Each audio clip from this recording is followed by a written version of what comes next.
evening, everyone, and welcome to Twitter Spaces with Kalu. I like to call the Money Twitter Space. My name is Kalu Aja. Welcome. Glad to have you all here, wherever you're listening today. So, guys, today we have a rather nice story to talk about, to talk around, right? Because we don't have all the information. We're just going to talk around it. But I don't want us to vent too much, right? Lots of folks are going to tune in that haven't heard about this. So our objective is just to pass along information, right? We can vent back on Twitter, but I want to just see if we can pass along information on what's going on and perhaps ask where we got it wrong and then see if we can, fix what's going on really. So if you haven't heard the news, the title of the Twitter space is an illegal 4-kilometer pipeline operated for 9 years. That's what the headline is. And we're taking that headline from, of course, the statement that was made this week by the managing director and the chief executive officer of the Nigeria NNPC Limited. And he essentially said, I don't know if I should quote him ad lib or get his actual quote word for word. But essentially what he's saying is that they discovered a pipeline, they, meaning the NNPC, discovered a pipeline that ran from the Niger Delta, onshore Nigeria. So onshore Nigeria. It ran from the onshore Nigeria 4 kilometers into the Atlantic Ocean onto a platform. And on that platform, of course, that was the alleged location where crude oil was, of course, being siphoned and, of course, exported without revenues coming back to Nigeria. That's what the NNPC MD said. I didn't say it. This is the NNPC's MD saying it. Of course, after he said it, we then watched this very, very great news reporting by Channels TV, where the reporter actually went to the very site of the crude oil, where you could see the crude oil pipe, where they were tapped. Then you could see where the crude oil pipes went and were joined up to give it more pressure. And then it went on a boat into the Atlantic, and it went all the way into the Atlantic and we were able to get to this abandoned platform. And the channels guy said this is the name right there, Shell, former Shell abandoned something fields pipeline there, no longer being used. And they went on that pipeline. You could see where they had removed the bolts and nuts and all that. So obviously the crude oil goes from onshore to that pipeline. And a huge ship can just basically come in there, get filled up, and goes, right? That's what's been going on. And if you've been on this space before, we had our last spaces on the crude tip. I mean, we're very, very practical, but we try to be right. We made the point that there is no way that onshore thieves, the guys that steal an bunker, there's no way those guys can steal 400,000, 200,000. It's just no way. The way you know it's not possible is that they can't store it anywhere. So they are not bunkering that oil and storing it on site in Nigeria. It's obviously going outside Nigeria. And if it's going outside Nigeria, where is it going to? The big clue came when the Navy said they tried to chase down the ship, and the ship refused to stop and all that, and they chased it down, and then they found this ship.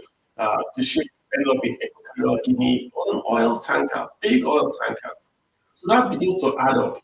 You also hear the NNPC MD CEO say that, listen, we're losing about 700,000 barrels a day to crude oil theft. He's not saying 700,000 is being stolen. He's saying that they've done shut in, so they don't pump out. So they pump out, the oil gets stolen. That's what he's saying. Particularly, you hear investors in that space. You hear Tony Elumelu say that, listen, I bought an oil field and it pumps 100% from my point of capture. At the point of receipt, I get maybe like 3-4%, So it's a real issue that's been going on. The tanker gave us an insight of what's been happening.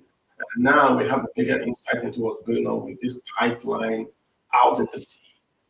Channels also interviewed in that. If you haven't seen that clip, you should go watch it on Channels, right? They also interviewed this guy that's called Government Tom Polo. His name was actually Government Tom Polo. That's his name. I don't know his real name, but his real name is Government. And the guy essentially said the Nigerian armed forces, the security services, are shielding the bunkerers. He literally said it on the tape that when you see where they are bunkering crude oil, you will see the Nigerian Army or the Nigerian Navy or the Security Services are there protecting the guys that are stealing the crude oil. The Navy has said they don't steal crude oil because it's impossible to take little ships back and forth and all that. They are doubting the NNPC, that the NNPC is giving false figures. NNPC says 700,000. Minister of Petroleum of State says 400,000. What we know is that crude oil has been stolen. The numbers tell us it's been stolen. 2020 quarter 1 2020, Nigeria was doing more than 1.2 million barrels a day. Today we're doing about 700,000 barrels a day. So the numbers tell us that, listen, crude oil has been stolen. And now we have visual confirmation, not just in words, but in video and also in revenue losses, that the crude oil is really been stolen. And the way it's been stolen is very, very simple. To just tap the pipeline, they use that abandoned platform to bring in the ship goes, and the ship goes. We made this exact same point on Twitter and on Spaces, and we're told it's impossible. So that there's no way a ship can come to Nigeria without the Navy seeing it, and you have to get authorization. And no oil has been stolen, but now it's clear it's been stolen, and the revenues have fallen. So enough of the oil story. No, I'm not an oil guy, so I can't talk much about oil, all that kind of stuff. It's not my zone. The experts are on Twitter. They're going to come and give us more detail, break it down for us, so that us non-professionals can understand. But let's go to where I think the real effect is going to be felt, and that's the budget, right? Nigeria is a crude oil nation. Crude oil, the oil industry is less than 15% of the Nigerian economy, but it generates close to 80% of our revenues, which means that if we don't sell crude oil, we have no money. Our half year 2022, that's half year this year, from January till June, half year, the Minister of Finance told Nigerians that the revenues Nigeria was making was not sufficient to service the debt. I'll say that again.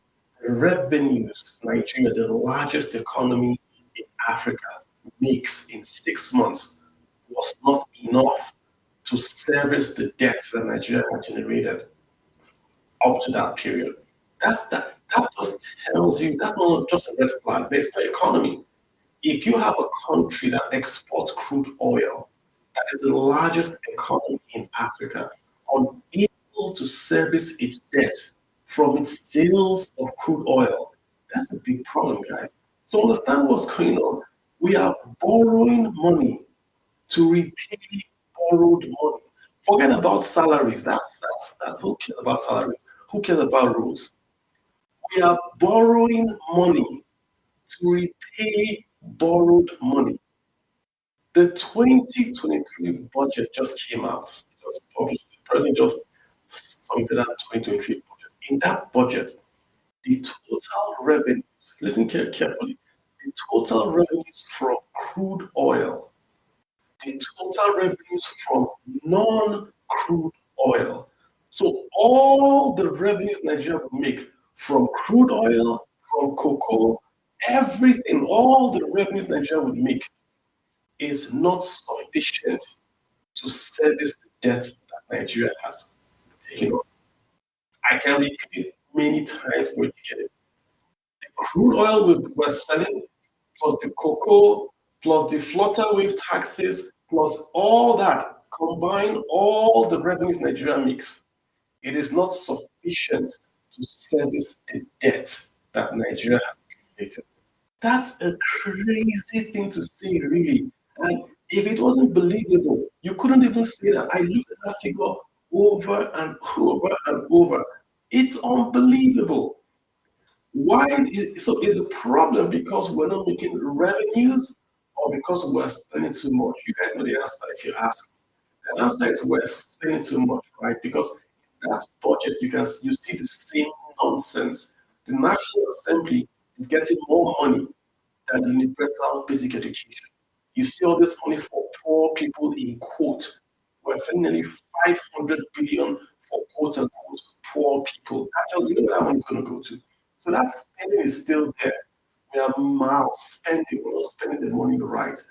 But the issue is this: on the revenue side, the revenues are falling. We are saying we're going to do 1.6 million barrels a day. We're not even doing a million today. Today, as we speak, we are not doing a million. So even that borrowing of about 8 trillion is predicated that Nigeria would even sell 1.6, which is not going to be possible. So already that budget you have, just take it and mix it. It's worthless. You can't look at that budget as a serious document because the assumptions are crazy. We're going to exchange dollars at 4.35 when the black market is about 7.35. We want to sell 1.68 million barrels of crude when we can't even do a million. So it's that's where I really want to link it together that the more the crude oil is being stolen, the less revenues come to Nigeria. The less revenues come to Nigeria, the more Nigeria has got to borrow. We now find ourselves in a situation where, as the largest economy in Africa, we cannot pay salaries from oil.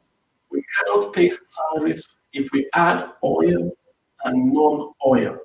As a matter of fact, we have no way to do anything unless we borrow. The budget that has been presented, fuel subsidy is not in that budget. If you look through that budget, you will not find fuel subsidy. So who pays fuel subsidy? NNPC. So if there was no fuel subsidy, NNPC will pay the revenues they generate to the consolidated revenue fund. But today, the NNPC pays subsidy. So Nigeria is paying subsidy. Let me put this way. You listening on Twitter, if you are paying taxes in Nigeria, you are paying NNPC to import PMS for you to drive your car. Not NNPC paying you, you are paying NNPC to import PMS for you to drive your car. Nigeria is not just broke or insolvent. It is you can't. If you wrote a movie, you cannot write this story of Nigeria. They gave you a script and said, write the worst thing you can write about an African country. You couldn't write what's happening in Nigeria. Congo, when they had Mobutu Sese Seko, that was the guy was just stealing the money. But the country had, he was. We knew what the problem was. Mobutu was stealing the money. What is the problem with Nigeria? God looked at the whole world. He gave America land, gave them crude, gave them gold, gave Japan, brainy people, gave Russia lots of gold. When he came to Africa, he took his time in Africa. He said, I'm going to make the very, very best, and I'm going to put it all in this country called Nigeria. So he gave Nigeria arable land, he gave us sunlight, he gave us inland clean water, navigable. You can actually go from Sokoto all the way to Delta, if you dredge it, right? So you give us 200 million people, the bulk of which are very young, speak English, right? Self-educated, work hard. Then they give us gold, uranium, coal, oil, gas, coastline. We have everything in Nigeria. But in 2022, this year is the worst period, not since 1960, since the day the British or the Portuguese put foot in Nigeria. This year, 2020, has been the worst year in the creation of this nation in West Africa, even before Lugar came. We have never in this country been in a situation where we could not pay our own debt with our own revenues. You can't write it. You can't. Read it for me. Tell me whenever you have seen a nation that sells crude oil. Crude oil today is nearly 100. It was $100. It went down to 88. It's now going back up. Nigeria is the only nation on earth, if you take away Venezuela and Iran that are under sanctions, we are the only nation on earth that crude oil prices went up and we have a deficit, i.e., for that month, for that budget. only country on earth. God give us crude oil. We corrupted and misused that asset so much that now we are even borrowing, not just even, we're borrowing to pay income, to pay the interest on what we have borrowed. I don't know, guys. I could go on for hours, but I think it's time for me to calm down, take my Prozac, get my blood down. I'll let you guys speak. Remember, guys, I think it's a chance for us to just say what's going on. There was some oil and gas experts here at the last speeches. I wish they would join. There was a particular guy that was here from NNPC, worked in the NNPC control, and exactly what is on that speech is exactly what we found out now. Let me also give you guys before I hand over. If you guys want to speak, just request, I'll add you. Before I hand over, right? Let me give the room. I've seen one of my energy folks. I'm going to add you, sir. So you have to speak. Let me tell you what I heard on my, should I say, the rumor mill. The rumor mill said that this pipeline, of course, is not new. Just for you guys to be clear, this pipeline is not new. This pipeline exists. The platform you saw on channels exists. It's not that show. The pipeline is not new. Whatever is not new. What is new is this tapping, right? That is an abandoned platform. Someone tapped now, someone's. So anyone telling you it's not new, it's new, that's besides the point. It's an avenue to steal money. If you watch that, if you watch subsequent programs, you will see where the gentleman from NNPC went to the pipeline. The gentleman said he was there a year ago and that he didn't see that tapping. And the news guy told him this can't be a year ago because it's already rusted. So this has got to be here for a long while. Why they are saying 9 years is beyond me. They are saying 9 years because they want to exonerate this administration. How do you know it's 9 years or 21 years? Why 9 years? Was that how? Why 9 years? The pipeline is not new. Remember, guys, what is new is that someone taps into those pipelines. Remember those NNPC's high-tech things that they showed us before, those high-tech NNPC control center that they said every drop of crude oil we will see it, every drop. They were shining with us, showing us that they're like Saudi Arabia, they have this high-tech thing, and they could not see this. I saw the military guy and the NNPC guy all brandishing their uniforms, going to the site. It's like a big news. You could not see this. The great thing is that they are afraid that someone had seen this pipeline, had taken the pictures, and a particular presidential candidate was going to splash it down. He was going to use to do campaign, come back to Nigeria, a lot of campaign with it. And that would have worked. So someone is jumping the gun to say, oh, we have discovered this pipeline. The pipeline is not new now. It's been there for 9 years. Everyone was there. That's why they shut the oil flowing through the pipeline because they knew it was tapped. It's not new. They knew it was tapped. That's why they stopped pumping crude oil through the pipeline. They knew. So why did they stop it this week? Because the gentleman had been speaking about crude oil theft and was going to come back and do a big reveal and get lots of votes. So someone jumped the gun and shut it down. End of story. Let's call it spade a spade. I won't go as far as naming the candidate, but I'm sure you guys know what I'm talking about. That's why it was shut down. It's not brand new. Taking army there is photo op.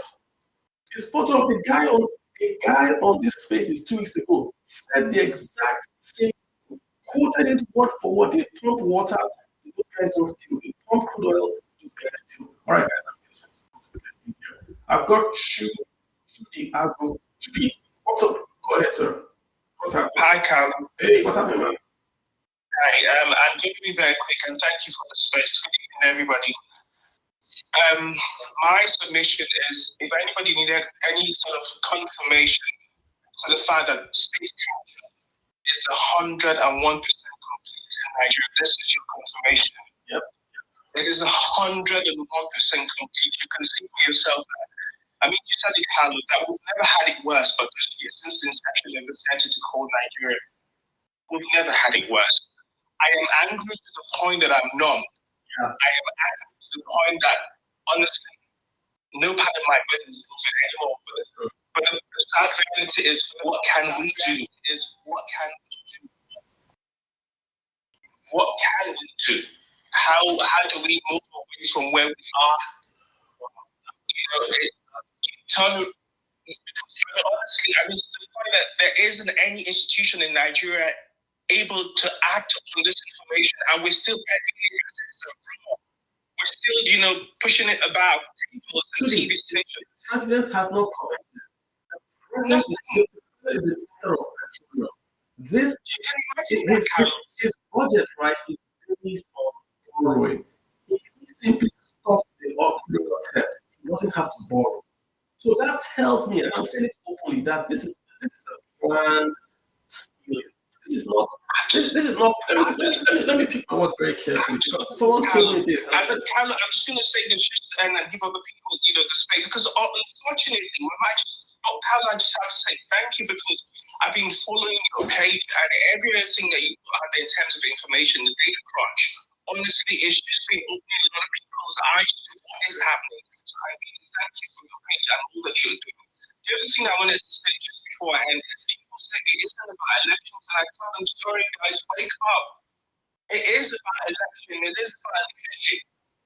If you've got the right leaders in Nigeria, they are able to stop this madness. So you can't tell me that you're sitting on the fence. There's nothing to sit on the fence for about this whole madness.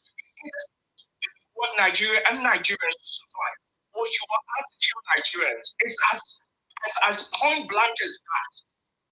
It is about elections. Elections have consequences. If anybody's in this space, I'm not making this political, but it is political.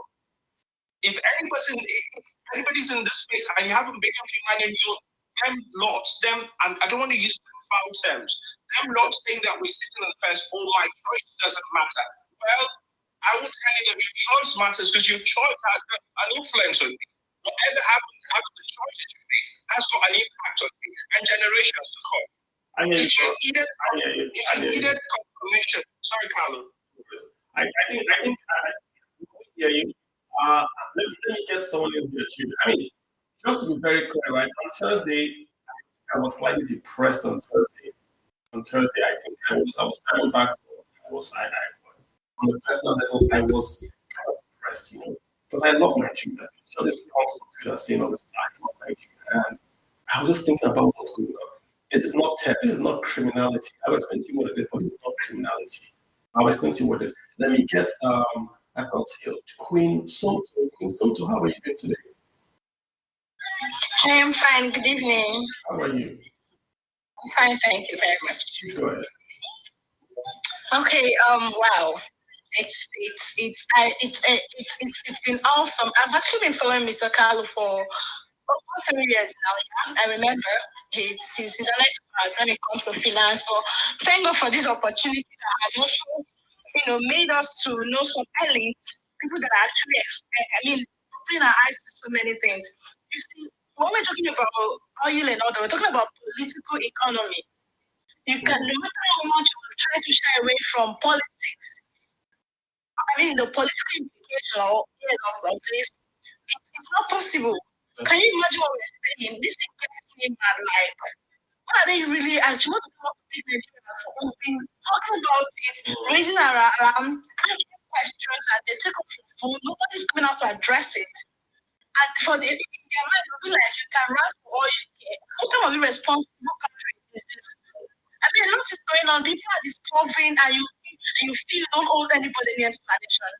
I think I believe that lady that was saying that we need to start running this country differently. To be honest with you, this country should be run as a business enterprise. Are you telling that newspapers don't generate revenue? Like at the end of the day, budgets are being made for different parastatals. So what's their return at the end of the year after the budget? Imagine Mr. Carlo clearly saying that. You see to run the business as a business. Like you have military. Really? So it's been run like a barracks. Barracks? Yeah, that's what it's like. I like to describe Nigeria. It's terrible. Really, it's terrible. I mean, Let me make this point again, guys. The NNPC says this pipeline was discovered 9 years ago. That was 9 years ago. I just shared you guys. Got my Twitter page. I just shared Nigeria's oil production from 1998 till 2021. This is data. I didn't create it. That is from Statistica. I didn't create it. Since 1998 till 2015, Nigeria's output has never fallen below 2 million barrels a day. So from 1998 till 2015, Nigeria's oil output has never fallen below 2 million barrels a day.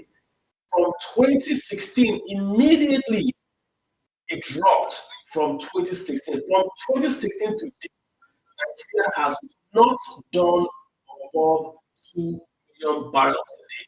The only year Nigeria did above 2 million barrels a day from 2016 is the year 2019.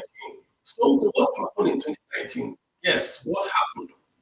What happened in 2019? I think it was for political campaign. Elections happened in 2019. That's why it went back up to above 2 million barrels a day. The data is there. I did not create it. Go and look at it. Don't call my name.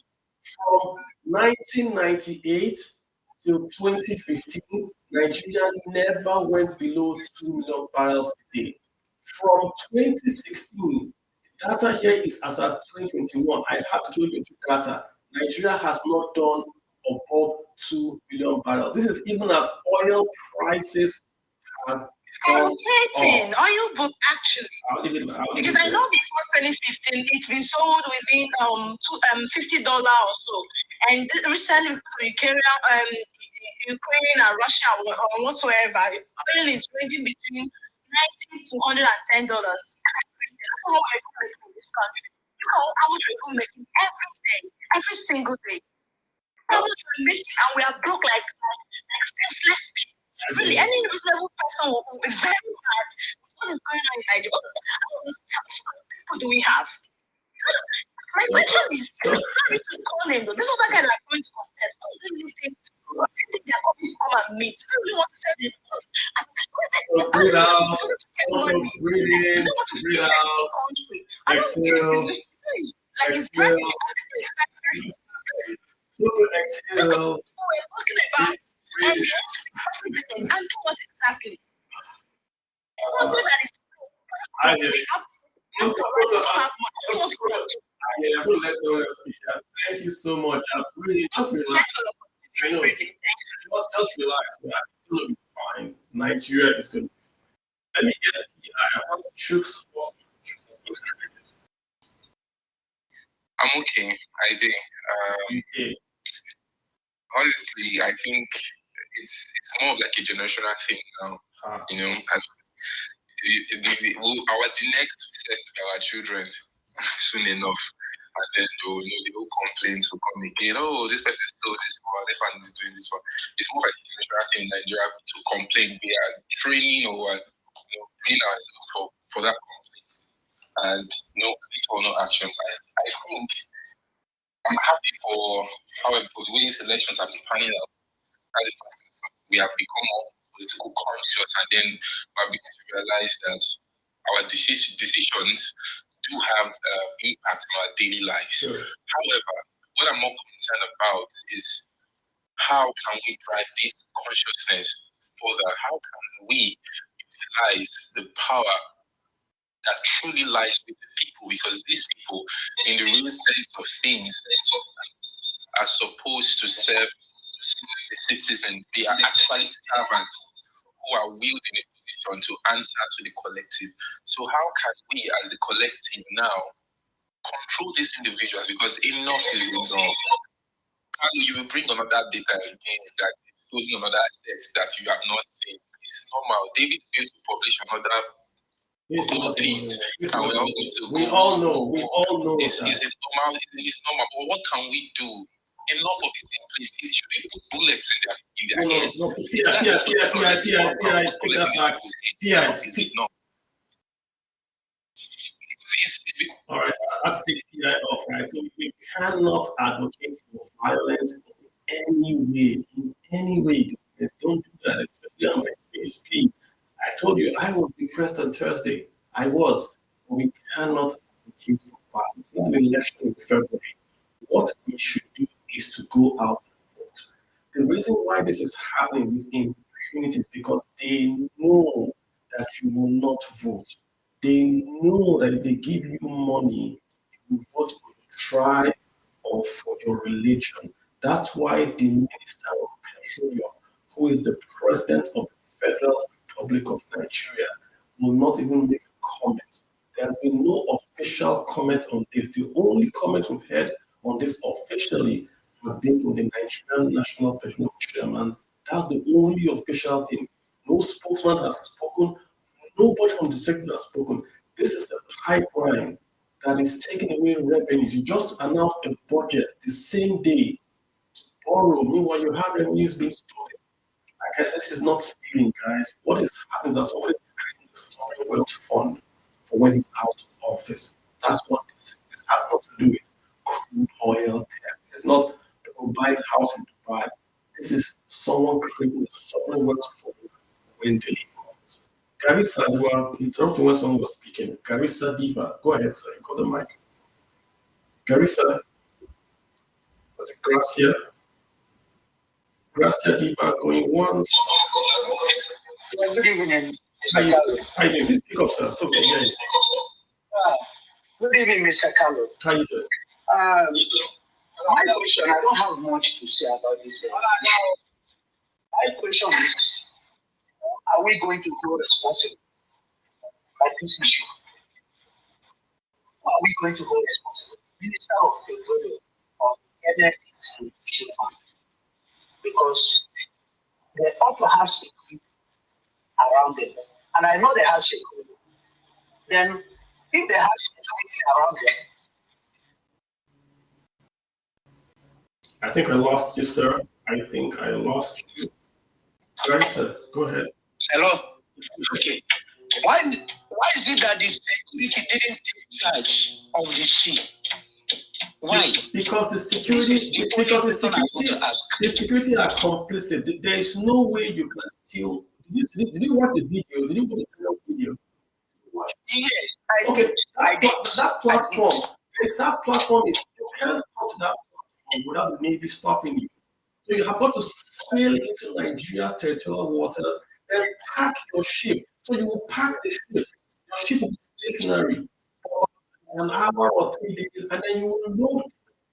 Then after you load crude oil, then you would leave.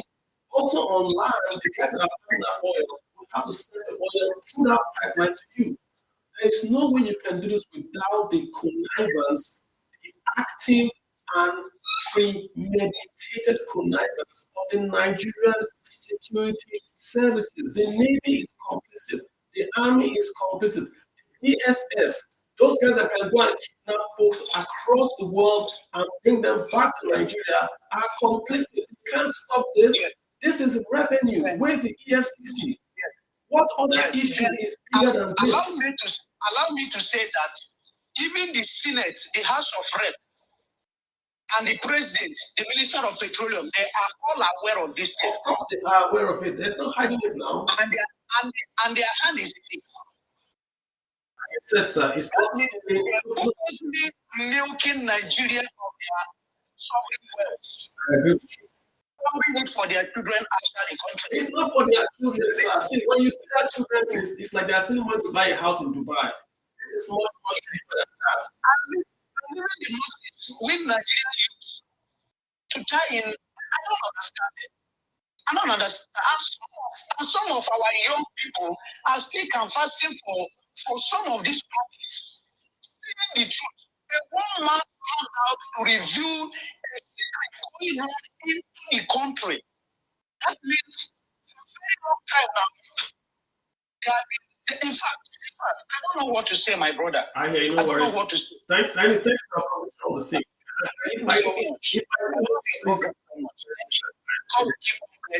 Amen, sir. Thank you for your ideas. Thank you so much. Thank you. Thank you. I remove it just because I can have more people taking you off because then I take you off just so I can add more people, right? Okay, how you doing? Okay, so okay, going once, okay, going twice. Let me get Dr. Mia Fima. Dr. Mia Fima. You guys have to get nicer Twitter names, right? How you doing, sir? Can you hear me now? Yes, I can hear I'm you. doing fine. Thank you, Carlo. I've been watching your videos on YouTube and just listen to small shows that you saw. I actually feel happy before I spoke to kind of thing. I'm already aware of the I'm sorry, sir. Your audio is very, very poor, doctor. Doctor, can you hear me? The National Transit Way, National. Doctor, your audio is very, very poor. If you can correct it, just maybe flash, put your hands up and add it back on. Your audio is very, very bad. I'm so sorry for that. Do a hand up if you correct your audio, if you can and I'll send you back in. Hey, Chinedu, let me have this. Chinedu, go ahead, sir. Yeah, good evening, Carlo. How are you doing? I'm good. Thank you very much for the opportunity. Well, there's something we seem not to understand. Just like you said, this is a premeditated plan, by some people. Look at this government that their tenure is about to end next year. You will realize that they made plans to sabotage the economy of the country for their own benefits. Look at what happened with Central Bank. A sitting central bank governor storing dollars, hoarding dollars for his own campaign or to fund the party's campaign. During election, politicians were sharing dollars. And we are complaining that we don't have enough dollars to give to manufacturers who import their raw materials. And this time, this one is coming up. As I was discussing with my partner earlier that, see, when I failed, I have this feeling that it was our last discussion on this space that necessitated this leak or this statement or the government revealing this thing that is happening. Because we debated it that day. I could remember some people who came on the platform. They were arguing that this thing is not possible, that we don't understand the system, we don't understand how this thing works. We kept asking the question, why the drop in production that is going on? I believe that people in the government who are planning for 2023, because this is an existing infrastructure, just that it was abandoned. So they opened it. If you listen to Tompolo during the interview on channels, he made it clear that the Navy gunboat and the Army gunboat will be there, just move a little down, securing these people that are doing this, other people that are diverting to other places. So this is a planned deal. So I believe that what they were doing is raising money for 2023. And possibly, if they lose, they can now go anywhere they want and live their life and enjoy. This is the worst government we've had in our history. They are wicked, they are unreasonable, because sometimes I ask myself, why would a government want to sabotage itself? But just like we have in the Trojan horse book, that delusional, situational blindness, they are blinded by their greed. So this thing comes across. It's a planned deal, well orchestrated, and are implementing it. Thank you, Chinedu. But just like we said, we're just going to tell Nigerians it's time for us to sit up and effect the change that we want to see. And now again, I gotta let you go so I get other look at the things same here. government that is borrowing money. Look at it. They've borrowed money that we don't have enough to service the debt. What did they do with the money? They didn't invest well. They borrowed money too much into welfare schemes and all that. All right, let me get Bashir. Bashir, hi. ahead and speak. I'm going to try to ask some other chat. Bashir, got the floor. Bashir, go ahead, sir. Bashir, go ahead. I mean, I see I'm going to add you real quick here, and I'm also trying to add. I see some of my friends from Twitter here, the ones that are always on my neck. So let me add them so they can actually speak to me. So where is he? He disappeared. As always attacking me on Twitter. I want to add him so he can speak. Pearls, you've got the floor, Miss Pearls. Please go ahead. Thank you very much. Hello, Father. Hi, everyone. Can you all hear me? Yes, but if you speak up, I would love if you can speak up. You're a bit low. Thank you. Anybody hear me right now? I can hear you, but you're just low. But go ahead. Hello? I can hear you, Pearls. Go ahead. My network seems a little bit patchy. Can you just give me like 2 minutes? Let me get to it. Sure. That is fine. That's fine. Yeah. Let me get Chief. Oh my God. Where did you get the? Sorry about that, guys. EDME, you've got the floor, sir. Please go ahead. EDME, you've got the floor. Unmute and go ahead, please. Thank you very much, Kalu. How you doing? Good evening, everyone. So, first off, I just want to say that this is the worst government that we've ever had. They've successfully run an opaque system of government, and Nigerians have just been quiet about it. So, it's sad that we don't see anybody claiming responsibility for what is going on. So, something as grave as this comes up, and then we are asking ourselves, who do we hold responsible when we have a president, when we have a minister of petroleum? So that begs the question, like, why do we need these guys in offices if they actually cannot come out to talk, come out to address situations like this? Because this is something very grave. The country is in a dire situation right now, and we have been paying for it big time. So we need to be calling out names. We don't need to be going. We don't need to be beating about the bush. We don't need to be saying the Navy, who is in charge of the Navy, who is in charge of Nigeria. We need to be calling out those names, and they need to come out to speak. They need to come out to address this. I think Nigerians have been too relaxed for too long.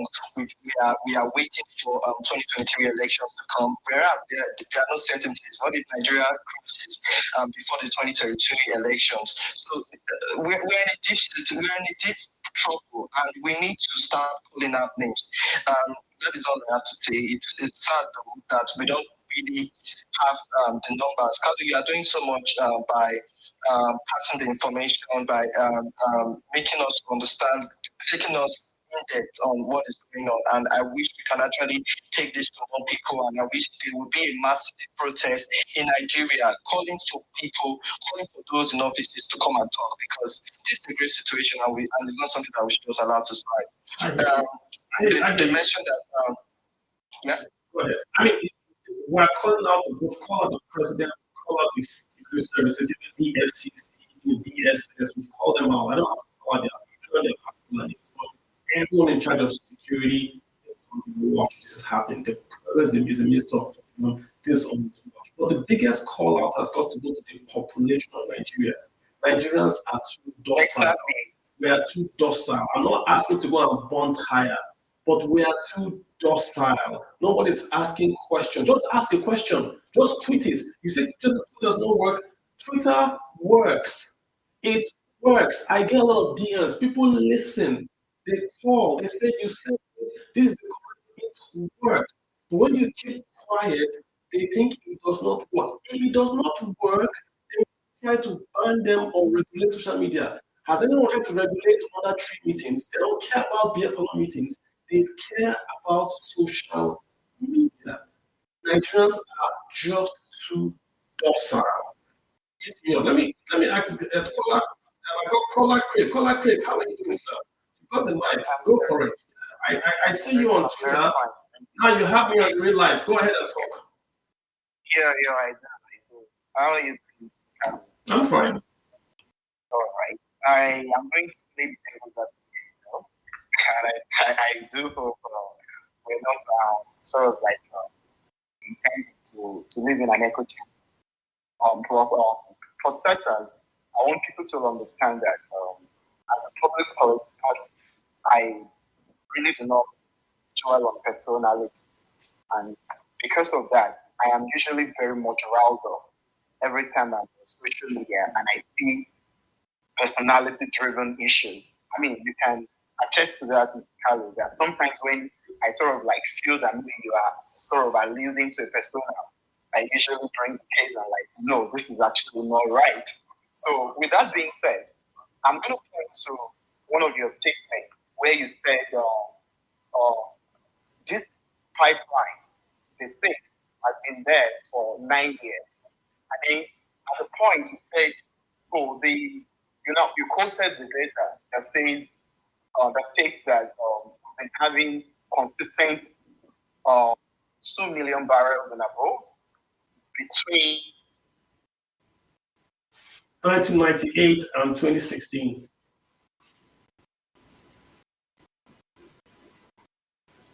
That's and then from 2010 we had sort of like a down production, and then from 2016 I think it came up a little bit. I'm actually quoting you this time around. The question should basically, so I will say that one would then deduce from this data that maybe perhaps there is a connivance of the current people in the government and those who are actually selling. But that is where I take an exception. If there is a pipeline from 2020 or 10 years ago, pre-APC governance, the question should not be about trying to point a finger at this current administration. Yes, maybe they are not efficient, but the question should be who in the first instance designed those pipelines, who intercepted Nigerian national assets. That should be the question. Any other kind of question, I can begin to look at it. As a person who doesn't want to dwell on trying to glorify or publicize any candidate, believe me, I don't like any of those three candidates, Mr. Peter included. I'm sorry if I mentioned names. But what I actually wanted us to be is to stick on the issue so that we can find solutions. If there are people if we can have a pipeline for 9 years, how do they even know it's 9 years? Do we have a pipeline engineer? How do they basically? These are issues that is the first issue. Then if the pipeline is indeed 9 years old, then who designed this pipeline? All the other conversation, I can hear you. No, I didn't want to interrupt you. I wanted to say your piece, so you will say I'm interrupting you because you are. No. Okay, so just to be clear, even if you watch the channel's program, you will see that they said it was a Shell pipeline, Shell platform. The pipeline is not new. I said that when I started off. The pipeline is not new. That pipeline exists. It wasn't built by a bunkerer. No bunkerer built that pipeline. What they did was to use that pipeline and the platform to export the crude oil. That's what happened. Does that make sense now? So to say, I think I'm referring to one basically. When I watch a channel, that's the same one. If you Google Nigerian oil pipelines, you see that pipeline right there. It's there. Yeah, I think that I get what you're talking about. I'm talking about another one. The pipeline there's a particular clear pipeline, like the real NNPC pipeline, and then we have another one on that particular pipeline that sir, Kola, hold on. Google Nigerian crude oil pipelines from say the year 2000. You will see that pipeline there. It's not new. It's been there. It wasn't built by a bunkerer. What they did was to use that existing pipeline that is no longer being used to steal crude oil and pump into the sea. So don't mix it up. It's existed. Some people in my team. So we have a situation like that. We're doing a particular piece now because we're looking at the Nigerian criminal justice system, especially starting from the investigating agency. I mean the Nigerian police. I have had to put myself in a situation where I report cases because we want to look at the criminal investigation procedure. See, coming to spaces is very great But then I want us to understand the issues that we're really dealing with. So this is the issue now. Either we have a pipeline being intercepted, or we have a pipeline that is an existing pipeline that then is being used to actually launder our oil, to actually steal our oil. The question is, can we have a sort of like an independent investigation? And citizens, like a sort of like a vigilante institution. You see, there is no amount of complaint. Caller, listen to me. Listen to me. I'd like you to speak. I don't want to interrupt you. So it doesn't look like I'm being partisan. Google the Nigerian crude oil. Everyone on the space, just Google Nigerian oil pipelines. You will see it right there. You will see it stretching out. And how you know is that particular one? You see it stretching just out. It just comes out. You see it right there. It's not a brand new pipeline, caller. It's an existing pipeline. It's abandoned. All they simply did was to then go to that pipeline and use it. It's not so. The crime is that they are stealing oil, then sending it out to the sea. Then the ships come to that abandoned platform and then stake oil as if they are quote unquote approved and legal. What I did was to go to the data that is open source. You can also go on and say Nigerian crude oil output. I went to Nigeria's crude oil output, and my data is not from me. It is right there on online. It is saying that from 1998 till 2015, Nigeria always stayed above 2 million barrels a day. From 2016 to date, Nigeria has never done above 2 million barrels a day. You don't have to be a data scientist to link both of them up. You don't. This is like day and night. For 11 years, I had light. For 4 years, I don't have light. Come on, Kola. Come on. Let me get someone else in here. Are we assuming that all the industries are actually... I have not made... all I have done is give you data. All I've done is give you the data. I have said... Yes, and I feel the data. The data would actually look at... You mentioned the low output in our pipeline, right? In our oil production on a daily basis. This data, what are their basic methodology of bringing the data together? Crude oil output is we're a member of OPEC, Kola. Kola, we're a member of OPEC. Go to OPEC and download Nigeria's crude oil output. It's not the hidden. No, I don't want to talk about the fact that I checked the data. I'm saying what is responsible for this? Do we have a report that says this is actually responsible? Because I know during the Kola, if I walk into a room, and I put a switch on and light comes on, I put a switch off, light goes off. Are you asking me to trace that line to see how the nodes and the electrons work with the Faraday's complex to how you know? From 1998, we have not, Kola. I'm just giving you the data, and I've shared this data online. 1998 till 2015. The data is on this particular trend. Go look at my page from Statistica. You can bring up your own data as well. I didn't make that data. 1998 till 2015, Nigeria always did 2 million barrels a day. From 2016 to date, Nigeria has never done 2 million barrels a day. The only year Nigeria did 2 million barrels was when 2019 elections.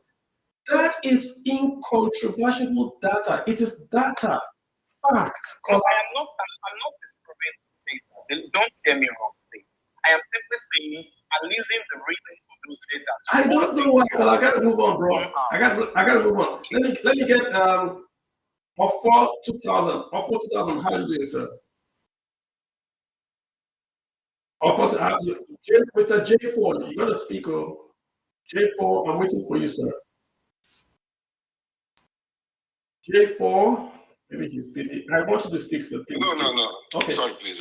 Sorry, Carlo. I got a call that I was using my phone, so I got a call that. How are you doing, sir? Good evening, guys. Good evening, Carlo. Thank you always for your insight in these matters, using data and all of that.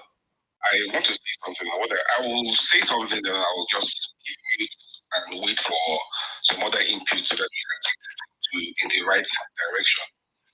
I happen to have, like I said in the last speech, some little experience in this industry, and I said something when this news came out. I said false flag operation. We all seem to be backing up. How would I say this now? There are certain trees in the same forest involved in all of this. We're all backing our government, backing our the security forces. We are Nigerians. The reason why I want to do this line is that I know that these guys are not going to answer me. Who are interested in answering me and you? The chief of army staff, whoever is involved is not ready to answer me and you. Now, that Focados main trunk line is used by a certain IOC, Shell. We all know that. We all agree at that. Now, that means oil is being produced from a certain point and being transported through that pipeline. The videos you guys saw, you saw the pipes were on top. It's not a gas pipeline. Flow dynamics will tell anybody that you cannot get liquids to flow upwards if there is no pressure pushing it upwards. Now, that place that thing is passing is not new. The pipeline that was connected to that platform is not new. The question we don't all seem to be asking is, who are those operating that main trunk pipeline that will shut off the valve at some point to create pressure for the fluid to flow upwards into those pipes and have enough pressure to take it up to the platform to get into a PSC or any vessel that goes there to load. Let's even leave the protocols that have to go into loading of never clearances, vessel, LCs and blah blah blah that need to go into this. That's physical. Now, who are the people in these physical flow stations that are doing that? Are we saying that Shell is so unprofessional that they don't know what is going on in their offices? They have not made a statement at this very moment. Let's look at Nigerian officials. We know who they are. We know what they are doing. You understand? It's imperative that we get Shell. We can hold Shell accountable. Not just in Nigeria, we can go international and drag them and do something we should probably do. You understand? This is where I think we should be talking on. And also, we all seem to be venting. I think we all know the problems of Nigeria. Let's leave the problems of Nigeria.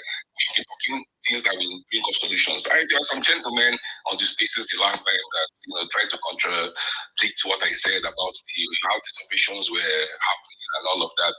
I sadly didn't save their handles or follow them at that time. I wish I did so that I could recall their name down. I really wish Kalu that. I think one is here. I don't know their hand. I think one is this guy right here. I just want to see if I can add him. I don't know. I can add him and it's not the one because they need to give insight. They send me a DM. Please guys, send me a DM. If you're the guy, there are two guys from the IOCs and then one guy in the NNPC control. Yes. Send me a DM. I won't just add anyone. Those two guys are asking about the production issue from COVID, not a issue, and the NNPC control room guy. Just send me a DM, guys. I'll just add you. If those guys can come back up, I don't want to be the only what's the word to use to describe it talking here.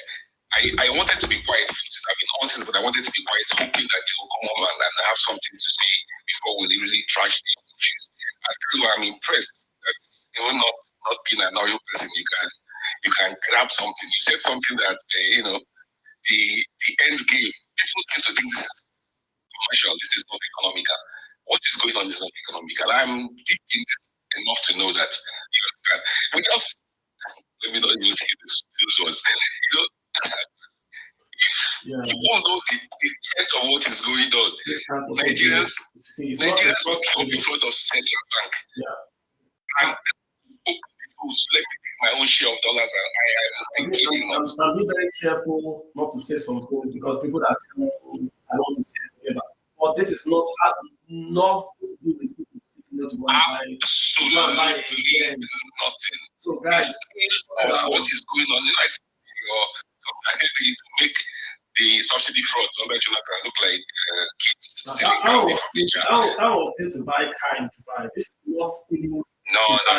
This is not what it's about at all. I And So for Kola, guys. Yeah, Kola, I have posted the oil pipelines again on the Twitter page. Go there, you will see all Nigerian oil pipelines, onshore, offshore, and the terminals. You see Crocodiles, you see Bonnie, it's right there. Look at it, guys. So hang in there, I'm going to keep it there. Let me get Ogona to speak. Ogona Collins, too. Ogona, you got the floor. Okay, Jacob, just hang in there. Ogona, go ahead.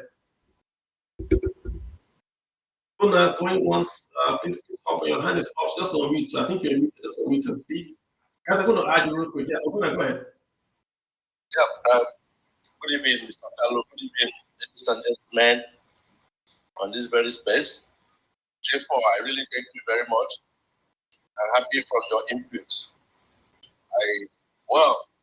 I happen to be in oil and gas for 13 good years now, and especially on construction. And currently, this is one of the kind of thing that we're doing. If you know Cotton Channel, River State, this is exactly what is going on.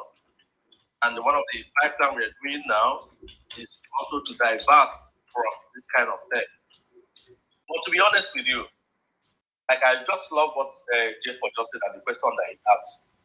And I strongly believe that it's those in the industry, those who know what that is. I also love what Kano's input.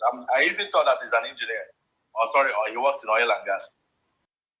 If you watch that news, if you watch the television, the news yesterday, this morning, you saw the picture of the act of what happened.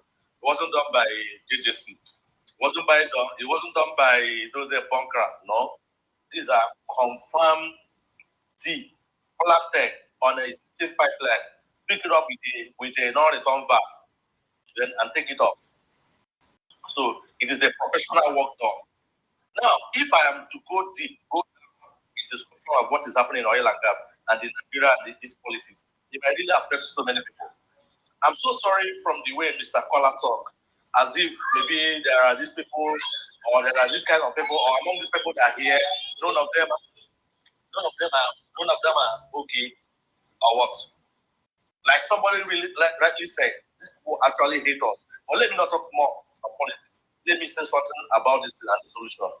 Now, share what the platform from the oil well to the platform to the recycling section to the separators that are really separating this crude, processing this crude, bringing it to be a pure crude.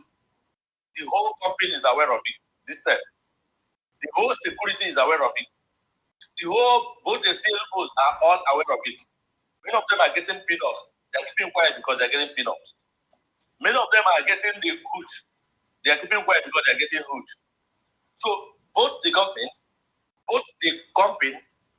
In fact, let me do overslap more. Please allow me. No, but very quickly, just a few seconds more. Do you know how many people that SPDC have really bring down, or just because they want to bring them? They don't really show Nigerians what they are doing. I got you. I'm sorry. Let me do a kind of tribe. No, do you know how many people men have gone down come on, what the IOCs are doing? All right, I hear you. Let me get Chief Ajiji to speak. Guys, let's keep it for a minute. We have an hour to go. I want everyone that has requests to speak. So just let's do it like a minute to speak, if you guys don't mind. Chief Ajiji, go ahead, sir. Yeah, Carlo, good evening, everyone. Thanks for giving me this opportunity. I'm going to make my contribution very brief. Just a quick intro about myself. I'm into data analytics and data science. I cover the financial industry itself. Then I also cover Nigeria and the diaspora, Africa as a whole, and so on. Okay, I've listened to this conversation and it's quite interesting. However, I'm going to challenge each and every one of us, and I would say this openly, that if we're about 400 people or 200 something people here in this conversation, if I expose the same oil scam to all of us, if you work within the same organization, you'll find it very difficult to expose this rubbish that is currently going on. And I'm going to refer up to 2018. There is a book that Ngozi Okonjo-Iweala actually wrote. The book is called Fighting Corruption is Dangerous. I'm recommending that book for all of us to go and read. Now, in that book, Igi Mokwede, which is one of the bank MDs as at that time, was asked to champion a committee to deal with the oil subsidy scammers, which is to provide a report in that. About 47 companies were mentioned in that book. And Otedola is also part of those that were mentioned in that book. So my question still remains, what happened to those people that were identified as the oil scammers, and why were they not jailed? Up to today, nobody has been identified. So I will not be wrong to say that regardless of what happens between now and when Buhari's regime is going to end, we may not hear anything about this oil scam. This is just going to distract us for the next 2 weeks and it's going to die down. That's one part. The other part I'm going to speak in terms of the ripple effect of this activity is of the dollar. Okay, so in 2014, we made a prediction that dollar was going to hit 500. It actually hit 500. And in 2020, we made another prediction it's going to hit 650. It got to 650 and it crossed it. In 2021, we predicted 750. It hit 750, it hit 742 as the max. And I'm here again using this opportunity to tell us that this dollar is going to hit 800 to 850. It is very clear. The reasons are very simple. The dynamics, the factors that are driving it, which is the demand and supply that drives the foreign currency itself, it has not changed. Those factors are still there. Dollar will still go up, regardless of the campaign that we are running today. By next year, if we don't change this narrative, I'm going to make it clear, hold me responsible for what I'm saying today. If we don't change this narrative, we're going to see a dollar at 2,000. So it's very clear. If we change the narrative collectively, we're going to stem this tide and then probably to start coming down. All right, Chief, regardless of what you've said so far, I'm putting to all of us that this is a collective conversation. It is not a Carlos conversation. It is not APC. It's not PDP or whoever. It's a collective conversation that we need to accept and say enough is enough and stop this madness. Thanks so much. I got you. Thanks so much for that. Let me get Madu Usebuchi. Madu Usebuchi. I hear you, bro. Okay. Good evening, everyone. What is the word?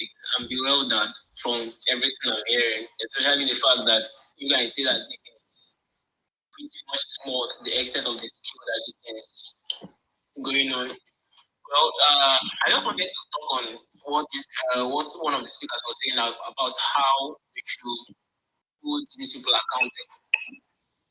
The thing is that PDP has been doing a very, very bad job as opposition. I mean, overseas, you see opposition every little step, every economic mishap that the government in power does, they usually come out to speak out. They're the ones who because they understand how governance works. I don't think the average Nigerian understands how oil flows the pipeline or understands how shutting the borders will cause push inflation or about how saying about how actually affect growth. People don't understand it. And it's when people say speaking about start telling people, ordinary people cannot steal oil, you are not the one stealing oil, that Nigerians started getting agitated. It was when Tony Elumelu has said this, many people have been saying this, but it was when a presidential candidate came out to at least openly say it and make it a point of discussion, and people have been discussing it. That's how opposition should work. People talked about the Siemens project. That is how opposition. Now, Buhari them are rushing to make sure that they fulfill all their listening the Siemens project. I think you have a great point, sir. I think you have a great point. Can you mute, sir? Because you said I just think that I'm just a viewer. PDP is not an opposition party; it's just a platform to contest. The same way APC is not a political party, just a platform to contest elections.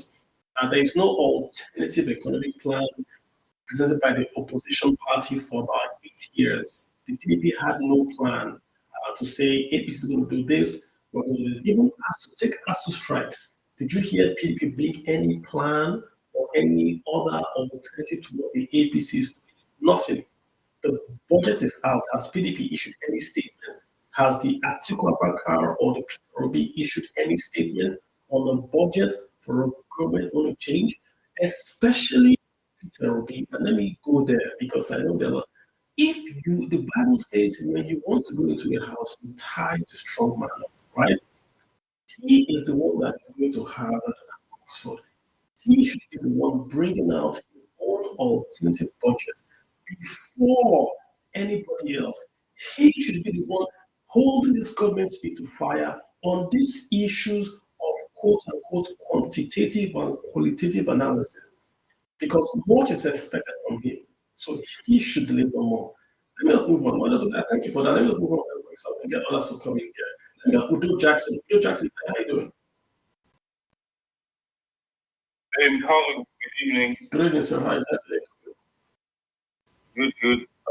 So thank you for this opportunity. Thank you for space for everyone.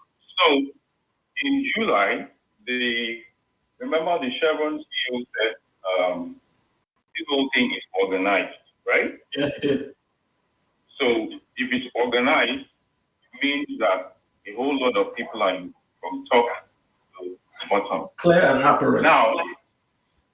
Now, if a bunch of people from top to bottom are organized, so to speak, their hands are so.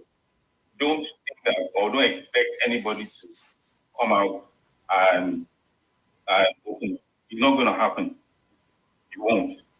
So the question is, who are the people in this cartel or whatever? Does it include international bodies? Who are the people buying this? It's organized. So if you and I talk about it from now to election, nothing is going to happen. So my question is, and I think it's a question that all of us should ask, who is going to, out of the three candidates, who has the guts to say, you know what, I'm going to make this a topic. I'm going to challenge the situation. This has happened right from Goodluck's government. It didn't just start from Buhari's government. It happened before then. So who has the guts? Whose hands are not soiled? Because, in this dispensation, but Jackson, I think I've been hearing of crude oil theft even during Shagari. If you go back to the press, you hear they were stealing crude oil from Shagari, from Abacha. We've been hearing about it a long time. It's not new. I think the difference now, Jackson, is the scale, and you know the scale from looking at the output of Nigeria. Never in our history, in Nigeria's history, even when we had military rule, even under sanctions, said that we couldn't pay borrowings from earnings. And to answer your first question, if oil is being stolen, it's being sold. If it's being sold, it's being refined. How many refineries do you have in the entire world? All you have to do is to appoint an international, whatever is investigator. They will go to every refinery and they can track a ship. If any ship ever went to West Africa and it docks in every refinery, let that ship state that it did not get crude oil from Nigeria. It's a very simple thing to do. Very simple. A ship comes to West Africa, you know exactly. On your phone, you can track ships on your mobile phone. The ship comes to West Africa and the ship goes to any refinery on earth. It has to show a certificate, like they do with blood diamonds. Do with blood crude, and say if your ship comes, you have to show a certification that you did not steal that crude. The crude oil have to stop in one day. You can stop this in one day because you target the ships that lift. That's how you stop it. But nobody wants to do it because it's, like you said, everyone's involved. 1 minute more, 1 minute more, please. Okay, so the big question is, of the three candidates, who is going to stop this? Who do we think will stop this? And I think that we should push for this to be discussed because, all of us can do and defend and can talk about it, but I think that we should start from who can tell the cat. Between Atiku, Tinubu, and Obi or Kafansu, who can actually say, you know what, I'm going to hold people responsible. Because everybody's involved. So which of these people are not involved? Which of them has got to tackle this? And I think that's the way forward because if none of them can, then it's going to continue. It's free money. It's going to continue. I hear you. Good job. Let me get Peng. Thank you so much. Let me get Jubril Umar. Jubril Umar, Peng Papi. Go ahead, sir. Mike. Mr. Kalu, good evening. How good evening, everybody on the platform. Being a water resource and environmental engineer, I believe there hasn't been any checks and balances put in place to regulate or to fast track or to check that oil theft is winning court in our country. Because from every indication, before the inquiry that has been put in place for It's something that has been happening since 1980s. And honestly speaking, I think from the way our oil policies have been established, it has been given room for oil. Can you speak up a bit, sir? And get to the point, please. Yeah. There has been room for oil theft, where with the way our oil industry has been actually established. So there has been, so to say, loopholes whereby people could exploit and explore, and then indulge in all these nefarious activities. Because honestly speaking, I believe when you are establishing, let's say, an oil lifting pipe, there should be gauges, gauge valves, and what have you. That way, you know how much oil you are extracting from those, so to say, oil holes or sink wells. But then there is none of that. And other than that, also, I believe a lot of people in the country, either in the government or outside of the government, one way or the other are involved in this oil theft. And that is why no concrete thing will be done about the oil theft that is going on in our country. It's very sad to say that, just like one of the speakers said earlier, we just hear this for Twitter on TV stations and radio stations, and then everybody will go mute on it. Because a lot of people are involved, private, international companies, and even our government officials are involved in this oil theft. And I believe, honestly speaking, there is not sincerity of purpose to curb this menace in this country. And I believe even our government, I don't think they're doing anything to tackle this problem we're facing, actually. That is all I'll contribute for now. Thank you very much. I appreciate that. Thank you so much. Let me get, I've got peace and tranquility.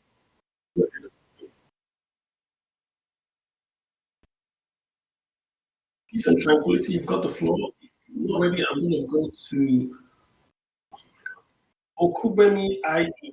Okubemi IE. Go ahead, sir. You've got the floor. Hello, hi. Hi, peace. Go ahead. Anyway. Go ahead. Do I have the floor? Yes, ma'am. Go ahead. Sorry, good evening, everybody. Just I took a quick nap while listening. All right, so interesting contribution from everybody, and I must commend the oil experts that we have on ground in terms of Mr. J4. Mm-hmm. Thank you also for correcting caller Craig for putting me in the place. Now, for me, what I'm more particular about is it's actually amazing to have, elites have this interesting conversation, but how do we get it across board to people who have no idea the impact of this damage on the economy as a whole? Sure. Yes. Because trust me, those are the people who are seemingly at that wrong of ignorance, of the letter of ignorance. They are those people that easily move around, and tossed around by what today we're calling bigotry, tribalism, or whatever we call it. And again, yes, I'm sure we have so many of us here that are obedient. Perhaps if we have the stakeholders in the obedience movement here, it's an appropriate time to call Mr. Obi to order. In terms of maybe order is not the right word. I respect the fact of him going across board, talking to the assurance, making the country attractive enough for them to come in. If and when, by God's grace, God give us victory. And we need to start saying clear blueprint plan, of what it will be coming in to do. 7 points agenda, fantastic. But what we just discovered now, the rot is deep, is I do hope we can survive it. That's one. Secondly, is for me, this brought me to reality that for some of us that watched the movie King of Boys here, it shows the writer and director of that movie actually knows something. So yes. I mean, it's organized. We all know it's organized. And let me just piggyback on the point you're making, right? If I was running for presidency today, gotcha.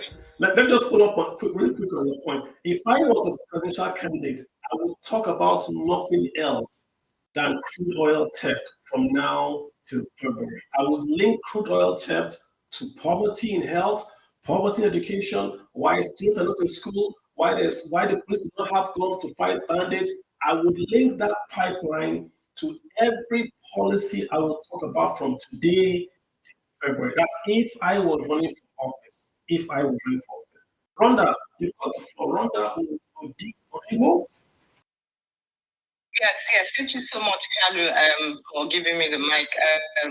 I think you just put a point on what I would have loved, what I want to share. I think I guess the big question is, are we really asking the right questions? For me, the office of the citizen is the answer to who we should be keeping accountable. I don't know if the right question is who should we be asking the questions, if it is the presidential candidates. I don't think so. I totally do not agree with that. I think it is us, all of us having this conversation, those of us who are going to tweet about it, those of us who are going to sort of create platforms for it. Look, for over 10 years, every time and I'm in education, I'm not an engineer, I'm not an oil expert. I'm a teacher. I've been in public education, private education, government partnerships, etc. So I do know about holes and gaps and rocks and pretense and dishonest investments a whole lot. I know a lot about that. And so I guess my general point is that for over, let me just give one example. For many years, we've talked about competencies for, say, things like teachers. And we're looking at teachers who are unable to pass the primary 4 test, being those who are manning our classrooms. Recently, the Minister of Education in Ghana went viral by saying that we cannot memorize ourselves out of poverty. And so we should be looking at education and be crying about it, because that's the reason why we're not questioning things the way we should question. That's the reason why we can't sustain the questions that we have. And people who are very well educated will sustain that question. They will go on the streets as much as they can. They will find very creative ways to investigate the right investigative journalism, the right investigative searches that they need to do to continue to sustain the conversation. So I think the point is, just for us not to miss it, it's not about Obi, it will never be about Atiku, it will never be about Tinubu, it will never be about any one of them. It will continue to be about us, and we need to continue to ask the right questions. And that question stays with us. No Nigerian is no Nigerian than any Nigerian, as someone famous says. So it's about us. So let's train our children. Those of us who are here, let's train our children to be different. Train them to stand tall and ask this question and come together with a coalition. We're already saying it. The obedient movement is one of them, and there are other kinds of movements around. And if folks can sustain a chant and a fight, then I think we can sustain asking the right questions to ourselves. And we will continue to ask this question, and we will not stop asking. Gotcha. Thank you so much for that. That was a good to bring that founding part in. You can't memorize your way out of poverty. I'm still in that. Thank you so much. I've got Ali Maman. Ali Alien, how are you doing, sir? Go ahead, you got the floor. Please unmute and speak. Good evening, all. I just want to thank you guys for having this conversation, because I've been reading this news all day. It's been getting under my skin. This NNPC company, the limited that they made a few months ago, what is the Nigerian shareholding in it? That's number one. Number two, is it a publicly traded company?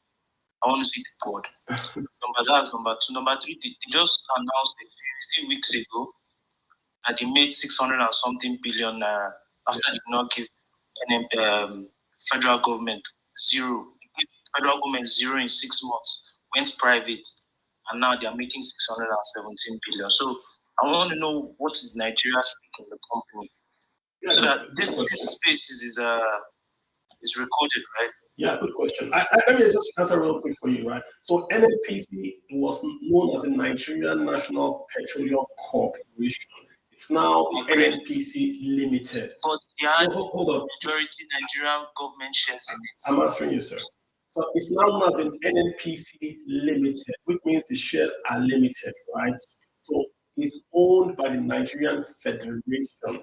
The federal government holds the shares for the federation. The federation is the federal, state, and local government. So federal, state, and local governments own NNPC 100%. The federal government holds the shares in trust for the federation, just like any other asset, like NPA, LNG, and all that. So that's the answer to your first question. You talked about the report by NNPC, their annual report. They did make a profit. I will tell you yes and no. They did not make an operating profit. As a matter of fact, the corporation made an operating loss of about 179 billion. Then they had other income of about 187 billion, which is the valuation of assets of their pension scheme.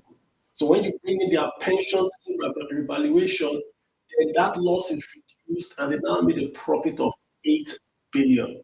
But operationally, NNPC is not making a profit. Last year, they did the same thing. They revalued an asset and had an accounting profit. Operationally, NNPC is a loss-making enterprise. I'm making money from telecom, from research, from this, from that, but not from Okay. I understand what you mean now. I understand so what we're you good. mean. But now this now furthers my issue. Now that we've gotten the one out of the question, now furthers my issue. NNPC assets in Nigeria, as in Nigeria's table, is like they're like operating at a loss. So the asset is a diminishing asset, has been diminishing for a while without any upgrades, right? So it's not even expected. And I'm an engineer, so I'm No, not so. not so. You are saying a lot of things. You have to say so. The assets are making a lot of profit. They own oil fields. They own assets. They own those things are making those assets are not profit. You're talking about. Don't confuse assets. The things that help NNPC is because they export. They are like the king foreign exchangers in West Africa. NNPC Corporation, right? Because their primary good and service is oil based, and they just dig it out, do refining, and they sell it. So they get 100% forex for Nigeria. The problem is those assets, as they are depreciating, the cost to run them are going up, but they're not doing anything. So you have things like research doing nothing for 4 years, but collecting a budget of maybe 4 billion naira. So hold up. They're not doing anything. Do you get what I'm trying to say? Yes, but the whole corporation in itself, the intellectual property involved, what is it worth to Nigerians? It's worth a lot, sir. The group makes a lot of profit. The NNPC group made about 530 billion. The group made a profit of 167 billion profit. The group involves things like Napims, all those guys that hold the oil reserve. Those guys make a lot of profit. The problem is just the corporation that is doing the subsidy that has the expensive head office, but NNPC on its own does make a lot of profit. That is the group. When you take away the corporation, look at the corporation alone, it's a loss-making enterprise. They have no working refineries. They have 4 refineries not working. That is a corporation. Just but you have to remember that all assets were purchased with taxpayer money. 100% of all NNPC assets were purchased with taxpayers' money. Yes, so they are not giving us. The bottom line is not giving us profits. They are giving you a profit. That means the assets are useless to us. All right, we'll have to move on, sir. I hear you. Let me get Gaboni, Salty 1988. Go ahead, sir. Yeah, thank you. First and foremost, I really want to thank you for all the exposure you've been doing. Like, it has been amazing, and has really opened our eyes to so many challenges going on in the country. Thank you. It's really sad, sincerely. Can you hear me? I can hear you. Please go ahead. Yeah, it's really sad what these guys have used us to, because for someone to be stealing under your nose and be continue doing it constantly, you know you can't do nothing, you cannot do anything, and it's so sad that Nigerians have been raped and expensive have been not this much. People die every day for healthcare. But people have been good salaries. People commit suicide, depression, of not living life. People don't understand because they don't have a good life. And if it just goes on, it's been all this selling, because if this revenue is coming, probably the country will be better. And life should not be lost. Today, we have, I don't know if you know this, we have a traffic for Abaji down to Lokoja, because This is a fraud that has been happening for so many years. And funds can be created to suppress that as much as we can. People are being voted more than a week. And people, money that should be used to make life better, people are being stolen.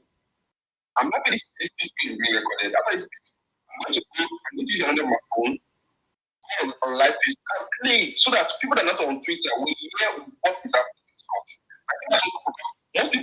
Most of us are here on Twitter. Most of these ignorant people, they are not on Twitter. Most of them are on Facebook. You know, many of them are on Facebook, but few people on Twitter. I think people have to know what's going on because a lot of people don't know this, and that is why it's not easy. You know, we cannot do anything. As you can strike, laws are bad. Imagine the vote in the Federal Capital Territory is completely bad. I hear you. Gabriel, I hear you. I want to do more of like, okay, what can we do? I hear you, bro. I mean, everyone is sad. I was depressed, but I hear you. I mean, it's we gotta see what we can do. There are floods all over the place. I just saw pictures now of Anambra. Anambra is underwater, so the flood has now reached Anambra all the way from Cameroon. It's come down through Benue, it's gone through Kogi, it's now Anambra. It's going to go all the way to the south. So brace yourself. Yeah, Mr. Kalu, do you tell me there's nothing that can be done to stop this flood having impact? Not much, because something can actually be done. For now, it's natural. They release water from a dam. We could maybe if we had dredged the river and the Benue, it would have flowed, but it's not. It will still overflow its banks, right? I mean,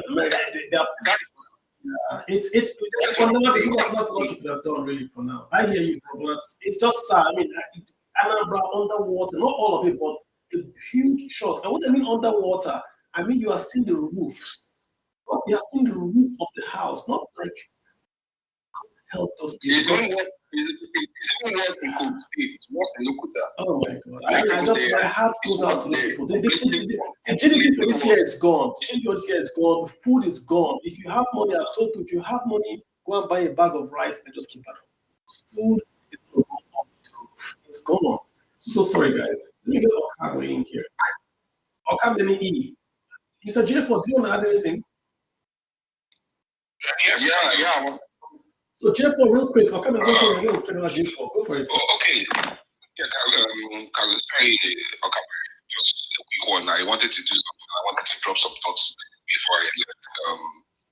Like I said, we are all acting. I want to say that I might depress some more, and it is that there's almost literally nothing we us as in us that are rubbing minds here can immediately do about this to fix the situation. But I think what we need to do is to, as a group, harass those that can be accountable to become accountable. Sure. While this crude oil is going on, the pipeline that there's a reason I said it, why I said I wanted those guys to come on board, but apparently they're not here or they're keeping mute or something, is that I wanted to put it to them that this theft that we just reported is being executed by the IUCs. Our government officials are enablers. On inbox, I said a couple of things about myself, not to begin to flog them here. Yeah. Right now, I'm not off here. I'm too angry with things to give your answers about them. You understand? This particular theft, I've seen all thefts. Remember, you guys about trying to describe how the theft happens with vessels and all the other ones, the locals do, the ones the shots overloading and on the reporting and all of that. I did that in the last pieces. For now, this particular discovery, that's why I say the false flag. You understand? We need to back up the IUCs. The Nigerian government officials are in this one, meaning that they allow it to happen because they receive. Our crude oil is being exported by this company that is a crude oil sharing contract. Yeah. You understand? Where NNPC gets, let me do little maths. We're supposed to be receiving 100, selling and sharing 50-50. But imagine a situation where instead of taking 100, we're taking only 30 and sharing 15-15, while I privately take out another 70 and give 30 to a group of people. I don't know whether that makes sense. That makes sense. Therefore, let's just be clear. That pipeline, right? Is it operational? The one that goes from the that is why I said it was a I want you to follow, sir. I want you to follow. So the pipeline onshore is working. The pipeline that goes from onshore to the platform we saw on the sea, is it working? Of course, if it's not working, who is pumping the crude? And then that platform we saw with the helipad, is it working? Yes, it is working. So the ships, in essence, the ships will basically come in and lift crude that is not recorded. Mind you also, no, not that, you don't say not recorded. When you say not recorded, it makes it look as if these are gangsters that come and steal at night. You understand? If you understand bill of lading laws, on bill of lading only, the owner of a ship, if, for example, the original bill of lading is not available, you have to do, what do they call it? Sorry, as I was talking, that just flew out of my head. You have to do an undertaking before they will discharge your cargo if the original bill of lading is not there. There are other parts of this that I can go into. You understand? But they are not necessary now. The point I want to make is that we should, I know the way foreign companies are, especially when it's in their own countries. You understand? We can shout here and nothing will happen. But if you go after a Chevron in America, or do you understand? I don't know whether you know where I'm heading, Carlo. You understand? I hear you. And the point I'm making, sir, is that fall from the tree. I hear you. As we speak, in addition to this, freight rates right now in Nigeria, internationally, yes, but in Nigeria are the highest they've ever been in the history of this country. As in, I can give you that one categorically. A 20 KT parcel of PMS from Lagos to Calabar is doing $62,000 a day.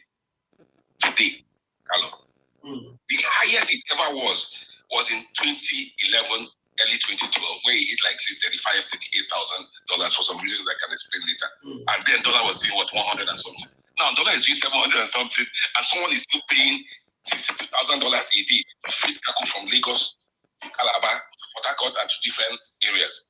So J4, I want us to get this. So Nigeria does not get this revenue. This is the point when I'm saying not recorded. Whatever is being shipped from that platform is not. Okay, yes, you're right in that. You're right in that regard.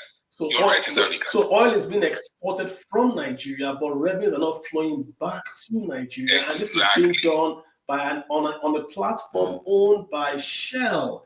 And Shell is the main JV partner of Nigeria. So what I would think is that someone should just do a freedom of information request for all Shell's lifting from the West African coast. Get all the ships that Shell has insured. You said something very intelligent, Carl. I don't know whether he was informed by someone in the way he talked about the shipping. You know, in all of this, you cannot do this without ships. You cannot do this without ships. And fortunately, ships are trackable. You can tell where every vessel has been historically in the last 10 years. I don't know whether you understand. So these things are things. That's why I said we need, first things first, we need to get this government, a responsible government in place. When a responsible government is in place, I know where all the bodies are buried. The one that is still going on, go to the north. I'll ask anybody that lives in the north. There are convoys of trucks in their hundreds going out of crossing the borders. Carrying what? PMS.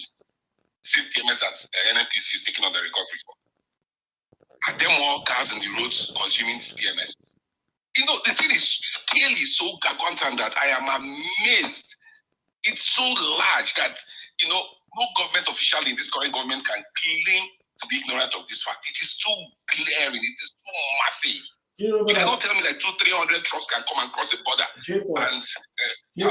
When we had WikiLeaks, the Shell was recorded as telling the Americans, the American ambassador, that Shell said we have spies in the ministries in Nigeria of importance. So if you want to find out anything, we can get information. But this is the Shell MD telling the American ambassador that Shell has got spies in Nigerian government. And so if you want to find out anything, you need to spend money, just tell us, we'll tell our guys to give. This is from WikiLeaks. You can Google this live, the ambassador and the Shell. So that's why PIB was not passed for years. Shell sat on it. And we only passed PIB because the end is coming, or fossil fuels are coming to die. So we'll have to even the elements of the PIB, they have to be registered. Thanks, J4. Thanks a lot. Let me just get everyone to hop in real quick and just speak. Okabare, let me have it in here. Guys, so no worry, because I'm going to add everyone that has requested now will speak. Okabare, thank you so much. Good evening, sir. Good evening, Mr. Hey, Kalu. how you Good doing? evening, Mr. J4. Good evening, ladies and gentlemen. Let me quickly wrap up some things here. Everything Mr. J4 has been saying here, I have witnessed and experienced some of these things, probably because I also made some personal trip, both within Nigeria and even outside Nigeria, especially when it talks about the border, the northern border. Come on, Mr. Kalu, I don't want to speak on that anyway, probably because I don't want to get myself into any trouble. Some persons are actually listening to me. I've already seen them here already, and they know me very well.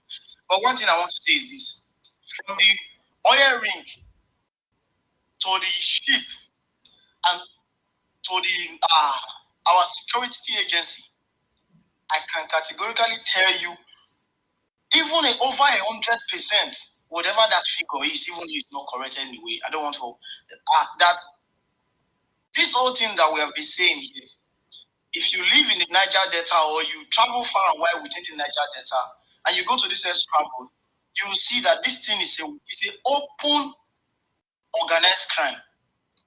I see this thing every day because I go to these places. So I don't want to really say some certain things here. But someone says something that while we want to, even you made mention of it, that we should be asking these questions. If you were to be the presidential candidate, you'll be, this is what you run on now in February. Yes, that's a good strategy. I love that strategy. But one thing is this presidential candidate are running for this office, they have not been elected. And there is someone that is still the president of the day who also doubles as our petroleum minister. And I will say it here, he is a thief because he every box stops at his table. He is a well-known thief. As a petroleum minister, as a president, all right, so I hear this you. This old drop in our oil barrel. All right, this one they are saying 9 years. Okay, we're gonna get others to speak. I hear you. We're gonna get others to speak. I appreciate you speaking, right? Sir. Thank you so much. Okay, let me get James in here. James Ovier, go for it, sir. All right. Thank you so much. Hey, James, what's up? Go ahead. Yes. Thank you. Thank you for adding me to this space.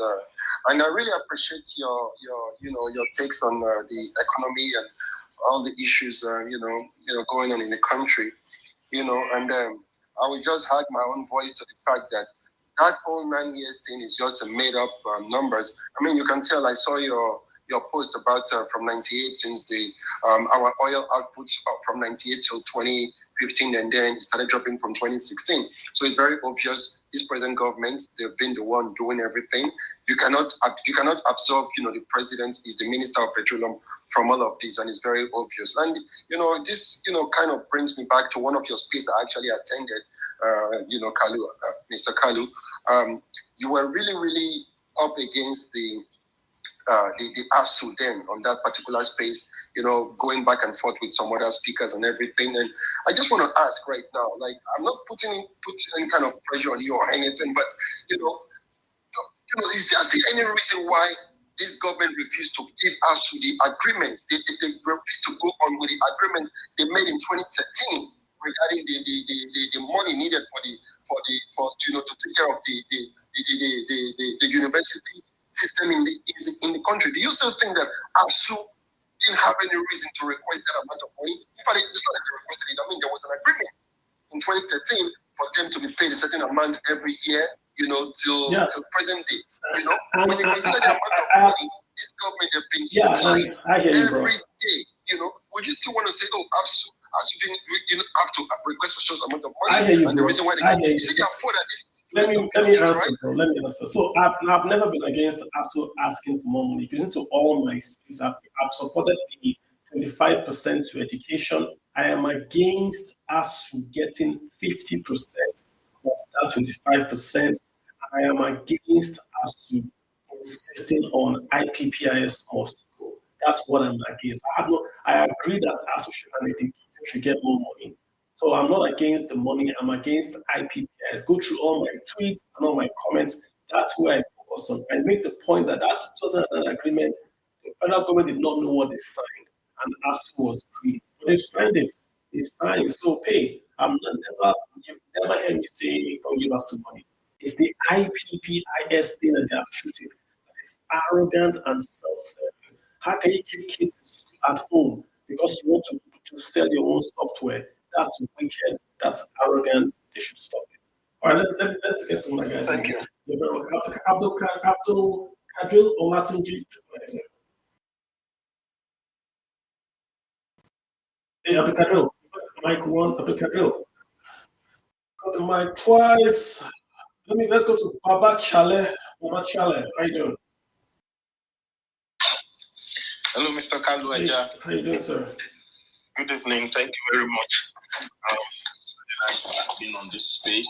It's actually the first time I will be speaking on this space. I usually just listen when I request. It just usually happens that it doesn't get to my turn. It ends or I leave. So on this issue of pipeline, in Niger Delta and everything, I think this is a major breakthrough, not for this government, but for the next government, by God's grace, the government of Mr. Peter Obi, to whom I will give the credit of what has actually happened in terms of discovering system, points so far, and hopefully they discover more. We recall that when his campaigns, or even before the campaigns, when his aspiration, when he declared to run for president, one of the first things he began to talk about was Egypt. Back then, when he was briefly running this to Atiku in 2019, he usually used statistics from Malaysia, from Indonesia, from China, leading to this idea of calling him Obi China. But this time around, he began to use African countries. He talked about Morocco, the shipping system in Morocco, the power system in Egypt, and how they were able to transform in 4 years using Siemens. He talked about it on so many occasions. There was an interview we had with Rufai Husseini, not on Arise, but on the radio, on Rufai's radio station, Voice of the People or something like that. And on that interview, because people were not paying attention to what he was saying about Egypt and Siemens, he then said that, you know what, I am going to Egypt. And then he went to Egypt. When he came back from Egypt, that was when Nigerians began to really pay attention to what he was saying about Siemens and Egypt, and people began to ask questions. A few months down the line, what do we find? Nigerian government started reacting. They started talking about, we've been with Siemens for how many years? We've had agreements. Of course, we've had agreements, but what's the result?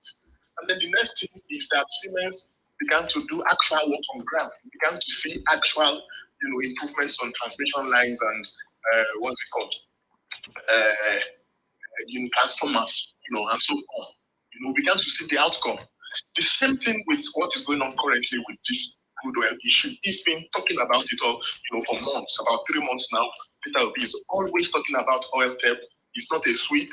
You cannot put it in your pocket. Government must be behind this thing. And what happens next is, a month ago, government gets a private contractor to produce, whatever. I don't want to go into that one, but whatever it is, start to do with Ompolo, to look into the oil thing. And in just 1 month, it's the result. So you cannot tell me that Peter Obi does not have a hand in this, not because he's in government, but because he's doing the real opposition. He's talking about it, and people are listening to what he's saying. I mean, good point. I hear you. Good point. And we hope that we get more of this, and hopefully when he becomes president, we have less to deal with. All right. Good point, Baba. I hear you. Good point. More of these things are going to be exposed even before the elections and all of that. Thank you very much. Yeah, good point. I hear you. Let him talk about it more. I mean, I'm all for Nigeria. I'm all for better Nigeria. Let him talk about it more. Let him talk about us, let him talk about other stuff. If he talks and things happen, more power to him. Talk about more stuff. Let's get things happen. So someone is accusing me that I'm not letting some certain people from certain parties speak. Listen, if you want to speak and you have a counter view, you counter, maybe you want to defend the government, or you feel this is, send me a DM and say you are from this party, you want to talk against the general topic, I'll treat immediately. And when I do on spaces, I'm very conscious, it's recorded. I try to be a host. I say my piece, 15 minutes, I let the floor take up. I don't look at the banners before I add you. Once you're there, I make sure everyone speaks. So if you think you want to see something totally against what everyone is saying, if you think, for instance, that this has nothing to do with the government, that the government should not be held accountable, or that this is all a fraud, it's all a lie, DM me, I will argue. But if you just don't dare to say this, no. If you are the opposition, i.e., you are in the government of the day, you support the government, not saying anything, DM me, I will argue immediately. Or yeah, Mr. Lee Aaron, okay, go ahead, sir. You got the mic. Good evening, everyone. I'm grateful to be in this place. Mr. Kalu, you're doing something wonderful on Twitter, and I follow your comments on economy a lot. My eyes are open on the news of this illegal pipeline being talked about, and it's getting everyone very annoyed. But I've looked at Nigeria. I've spent over 40 years of my life in that country, and I feel that our problem is a character and competence problem. I'm telling you, it is not a matter of, yes, I'll be happy if Peter Obi gets into position. But the typical Nigerian, when it comes to character, when it comes to competence, we are lacking. I mean, look, I saw a picture of Abacha today. Somebody posted Abacha's picture. A majority of the people from the north, all of them were praising him, saying he was the best administrator that has ever happened to Nigeria. Look, I know another person from Delta State. And you mentioned this man that was arrested in the UK. When you mention, people virtually worship this guy, despite his record of corruption, despite his horrible news in the UK. People revive him so lot. And these are very educated people. It's not a matter of literacy. We are so bankrupt in character. Like, how can you be stealing something that will benefit an entire nation? And you just come up with words that cannot be explained. People are having money and they cannot explain it. I used to work in the bank in Nigeria, in Lekki. Look, I know Nigerians, people from Niger Delta, boys who cannot write simple statements. They will come into the bank, buy BTA, basic travel allowance, and then on a Friday evening, they will travel to UK to go and watch live football. In the middle of the week, we see the game back in Nigeria. They will come into the bank to make viewers. We are so corrupt. Our character is so terrible. You will see people. All right, I'm so sorry. I'm going to drop it now. You will see people rise through the rank in Nigeria. You got 30 seconds, bro. 30 seconds. So you can let them come and do that same thing. They can't argue with a starter here. It's so sad. We are so corrupt. God, as a Christian, God had to kill a generation of people so that the Israelites that will get to the promised land will not be those who are you guys on this queue matter again. I gotta take you off. Thank you very much. All right, guys, let's get Alto. Alto, you got the floor. Alto, you got the floor. Go ahead, Alto. Thank you very much. How are you doing? Fine. It's been an interesting discussion so far. I've been learning a lot. But what I just simply want to say is that a lot of us think that the solutions to our problem in Nigeria are so complex. It's only geniuses, when the people come and be telling you, let Obi release his idea, let him bring out one document outlining the details, maybe some formula, one physics formula of how he will stop corruption and oil stealing. The thing is simple. Even a dunce, somebody who doesn't know anything, can change Nigeria today. He doesn't need to know it all. People does not have to have all the knowledge of how the industry is run. There are people who are competent. they can hire.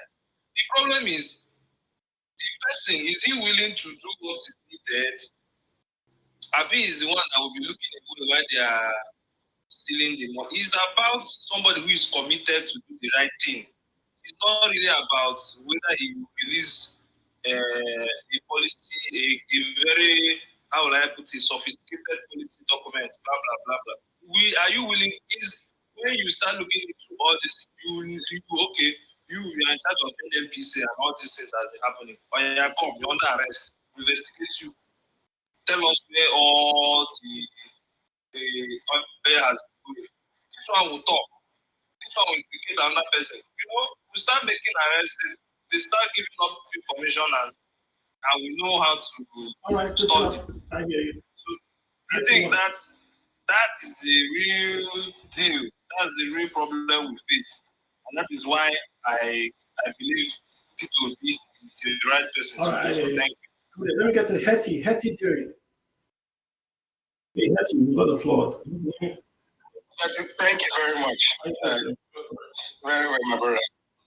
I think what I have come to realize with Nigeria is that Nigeria is a criminal enterprise. And because it's a criminal enterprise, there are times I have this feeling that people think this criminal enterprise can actually deliver results to us at the end of the day. I beg to disagree. Because, like Carlos said, that since Shagari era, we have been hearing about the issue of oil debt. And gradually and progressively, things are becoming worse. And as they are becoming worse, this criminal enterprise has developed an economy and a spirit of its own, where everybody that are connected to power are also connected in one way or the other. The banks are involved, the IOCs are involved, the communities now are involved. So many people are involved. So that the incentive for you in Nigeria, the incentive that is created by that criminal enterprise is that you must be a criminal for you to even succeed in that system.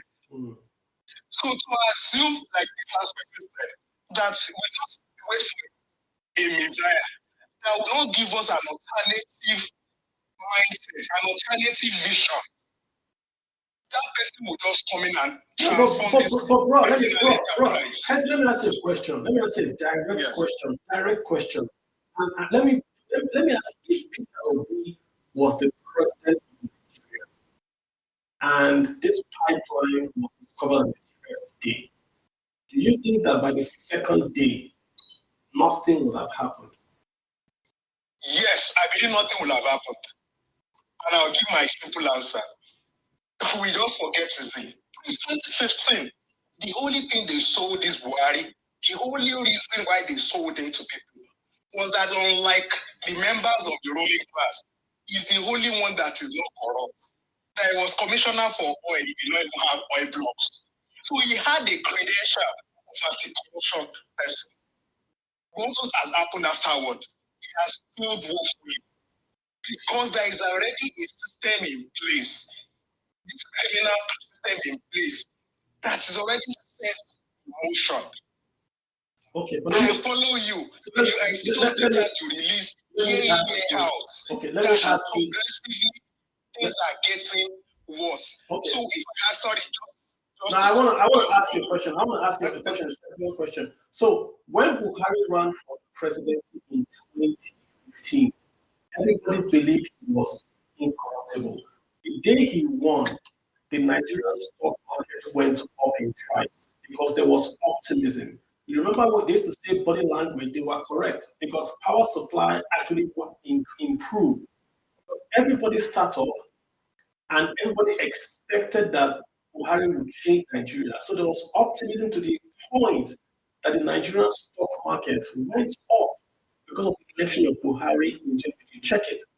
But when Buhari got elected in 2019, when he got elected, the stock market crashed because Nigerians said, we have seen this guy is no longer corrupt, he's no longer who he was advertised. So the stock market is always correct, crashed. I do not believe, this is my personal view, from the antecedents of this gentleman we just called this Peter Obi, that if he was the president and an oil pipeline was discovered that has been exporting crude oil, that no There's no official statement from the Nigerian government on this. I saw it on BBC, it's on VOA, it's on Reuters, it's on NNPC's Limited. Federal government of Nigeria, the president is the Minister of Petroleum. There is not even an official statement, even saying we will investigate and come back to you. You are saying that this will be this, that if this gentleman was in power, that not even a statement would be issued. No, let me say it from this angle, because I always think, yes, individuals have a role. I think of a system the more. I just read about Singapore, that before Lee Kuan Yew took power, that country was also running into serious trouble. It did not just use statements only. It decided to change the vision of that country. It was the vision that it took. That if you do it this way, I can guarantee you education, I can guarantee you health, I can guarantee you housing. If you follow it this way, there is a vision. All right. It's not just about personal credential. There is something that is beyond just me. Okay, I hear you. I won't push it again. I've asked the questions, you've answered. I hear you. Let me get this gentleman here. Akinwale Kinmi, all the guys that is also on Twitter, being disrespectful. How are you, sir? Please unmute and speak. Akinwale? Akinwale? Got the floor open for you. Yes, I'm with you now. Good evening, everybody. Good evening,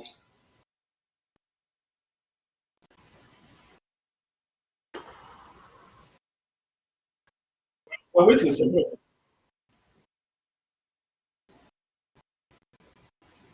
Akinwale? I think the network is bad. Your network is bad. Okay. All right, super. All right, no worries. When your network is good, please come back, or you just tweet it as usual. All right, Dimeji. Let's get K.O. Dimeji. I have you right here. Yeah, that's a quick one from me. Yes. I think Hetty said, most of the things I was going to say. I think the country itself is a criminal enterprise, and I think we can dodge around words and stuff, but if we call a spade, they say if it looks like a dog, it barks like a dog, chances are it's a dog. Now, I hear a lot of people with all these PTOB flags and stuff like that, and it's nice, it's got some momentum, but one thing comes to me, and they asked him a few months ago in an interview, one of the biggest problems we have is accountability. They asked him if he's going to go after criminals, and he said no. That is a red flag for me. We got Zuma, the president of South Africa, has just come out of jail for fraud. Now, until we start to make ex-leaders accountable, we have no hope. There is no hope. Zero. Zero. There's no hope in Nigeria until we start to make people accountable and not go into their houses on the hills to go and see them when he wants to become president. Peter Obi has gone to Babangida, he's gone to Obasanjo, he's gone to each one of them. That is a red flag for me, and it tells me that there's nothing, absolutely nothing will change under Obi. He's a friend to them, he used to be among them, and, you know, a leopard won't change his spots. Can I come back on that, sir? Please. Again, guys, I'm the host, so I have to always give a counter view. Obama ran on hope. Yeah. Obama ran on hope. He was with the Kennedys. He was with the Speaker of the House. He was with the Senate President. What's the guy who just died? Reid. He was with Reid. He was with every Democratic quote unquote bad guy out there. Obama became a House member on the backs of one of the most corrupt guys in Chicago. He became a senator, also on the backs of from criminal enterprise political state in Chicago. That's Illinois, right? He ran through the Democratic Party because if he tried to run through the Green Party, no one would know him but today. So you have to tick those boxes. Imagine if Obama came to office and wanted to spend his first 2 years to go after George Bush and the Gulf War. We would not have had Obamacare. So there's a bit of wisdom to say What do Nigerians want from day one if they get office? Is it probes or is it bread? Nobody cares about. Sorry, you still need to make people accountable. Accountability On is day what puts one, fear you won't get into elected. the people that are coming You after will you. not get elected if you come today. Why wasn't the other black guys elected? Because they said they were going to run for presidency to give reparations to black people. What is his name? The pastor's son also that ran for presidency. Many black people have run for the president in America. Why weren't they elected? Because they were saying quote unquote black things. I want to get elected to help black people. Obama was smart. He came and said, I'm going to give you hope. I'm going to give you Obamacare. He spoke to people's fears, needs, and aspirations. Then he got elected. Then what did he do? Now, today, you are seeing the effect of the election. You've got Obamacare. So I'm saying that sometimes, as a politician, you've got to take the boxes. I still don't see. In this criminal enterprise called Nigeria, we have a pension scheme that is the best in the entire world. I say that openly. The Nigerian pension system, the PFA scheme, the US tried to do it, they couldn't do it. The US, George Bush tried to pass what Nigeria has today by privatizing Social Security. He couldn't get it done. We have the best biometrics, investment. You have the year of fraud in the PFA, not pensions, the PFA scheme. But the governors tried to hijack that. They can. That's why they couldn't. They tried to. Why couldn't they? Why hasn't the National Assembly able to hijack pensions? Because they can't. If they could, they would have taken 13 trillion. It's now 14 trillion. They would have taken it a long time ago. Why haven't they? Because they can't. It's set up by Fola Adeola, Chinelo that set it up. They set it up in such a way that no politician can go in there and take the money. That's why it's still selling today. So, got to get your job done. Fola Adeola ran for presidency. We were about to run for presidency. We said we want technocrats. Technocrats came, we didn't vote for them. If we do not vote for technocrats, then we are saying we want the guys that will keep on doing what they kept on doing, which is why we are where we've always been. Sometimes we've got to hold our nose and eat smelly cheese just because we want to get that taste in our mouth. I hope I'm making a point. And I completely agree with you. I appreciate the comment you made. I still believe that, out of all these guys running, and I hope Nigerians choose the best of them. The only person saying what I do, and it's it's different from everybody else, is Shure. Yeah, but Shure can win. And obviously, he's not going to get elected. Exactly. So, and I'm glad you brought him up, right? There are many other guys apart from Shure. There's an SDP guy, SDP, the guy from the SDP, the White House guy, also a good chap. Looks organized, looks educated, also a good chap. Nigerians have got to vote to win. Yeah. You have to vote to win. Don't vote because you like what he's saying. And I'm saying this today because I'm always again it's going to be like, hey, let's vote to win. Your vote is your power. Right now, look at all three of them. Who has been speaking about this oil theft? Look at one of them. No, one guy has. Other two have not. Is it? I mean, one's in London, the other's going to Dubai, the other one's in Harvard. But one has. Dimitri, one has, and the others haven't. See, if Nigeria was a serious country, the election stops today till we sort out what's happening. The budget right now is meaningless. Let me tell you something, right?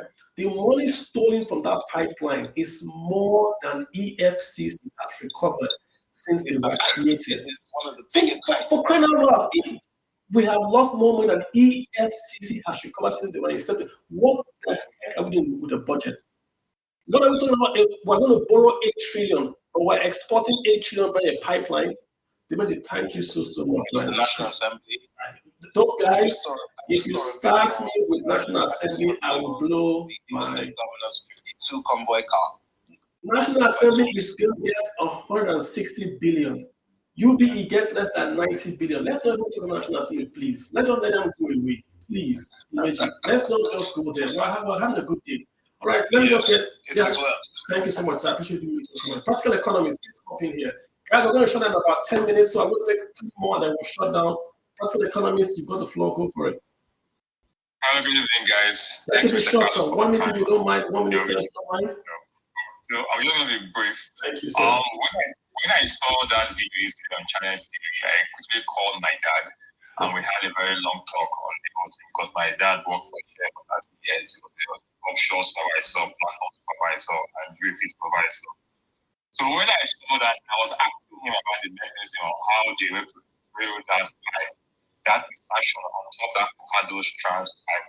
Yeah. And if you know about it very well, that Focados Trans pipeline is the second largest pipeline in Nigeria after Money-Terminal does about 1.2 billion barrels per day, while the pipeline does about 400,000 barrels per day. So you can understand the PSL that is going on through that pipeline. Now, what I'm trying to understand, what I'm trying to put out there, so everybody you can make a decision to know that this thing is from the top. Because in order for those guys to have done that insertion on that Focados pipeline, someone had to turn off the valve from the terminal there. Because if they have drilled it, the bigger insertion is exploded. Now the question is who has the authority to command the valve to be turned off? Then you know how deep this whole thing goes. So what I'm trying to say is that we won't be surprised if we don't see any because this rot is deep. If you read the last book, when she said fight government is bad, she talked about when she was trying to fight the whole discrepancies going at the airport there, and how it almost caused her to be for the fact that good luck trust in her capacity to lead at the She talked about the IMF president came to Nigeria, and she was supposed to park at the presidential palace. But because of the issues she had at the stop from at that time, they made her stop at the third gate, and she had to trek with the IMF director from the third gate all the way to the current palace at the first gate. That's to tell you how powerful these guys are. The only sad thing is that during this Buhari's administration, we've seen a downslide in the real corruption. I mean, if this was a good luck tenure, even though we will not to come out of that, at least we will stay a probe. At least they'll make a statement. At the end of the day, the power cloud was there. You have to prove it, but came out of it. What the sad thing there is that on this Buhari administration, something happen. It will always happen. Okay, I mean, you just posted a picture about an hour ago where the military chief of defense staff and Gary Akari went through that to what is going on. I mean, why are we implying that? Is it that people are not aware what is going on all this while? We say we had about 4 kilometers of pipeline from the Focados pipeline all the way to the Abalon jetty. 4 kilometers is about 4,000 meters. And those weddings are SU wedding. SU wedding is the most expensive form of wedding. By the time my dad was still working this year when he retired, those guys were being paid about $1,000 weekly to do their work. I don't even know how much they're being paid. That was my dad retired in 2008. I don't even know how much the current rate is right now. So you need to understand that this rot is really deep on the side. It's not practical. Oh, go ahead. You guys need to manage your expectation because you guys need to understand it is that he does not have authority yet. He is not your president. He is still a campaigner. Okay, he's still a contestant for the office of president. Anything can happen anything. So he needs to be smart. Yes, he has exposed a lot about how these whole things happen, and today all of a sudden they're investigating and telling that this pipeline ran all the way to 9 years. How do you know it was 9 years ago? You're just trying to prove yourself, okay, this is not from PP error. But that's all by itself. But one thing you need to understand that there's only one candidate out there who are condemning and calling out all the shitty things that's going on in the country, and that is the of Peter Obi. Atiku will not be calling it out. Tinubu will not be calling it out. Even so, we read that has a Chinese capitalism of trying to downplay this activity, has not called it out. But one person has called it out. And one thing you understand is this now. All the language is all about the thing there. If this was a Peter Obi administration, there's no way by now you will not have the community. Even if they don't sack, at least the service chief will have at least laid out off to they'll be suspended by him because there's no how you can't tell that this guy tell about for the past 9 years. I don't know about it.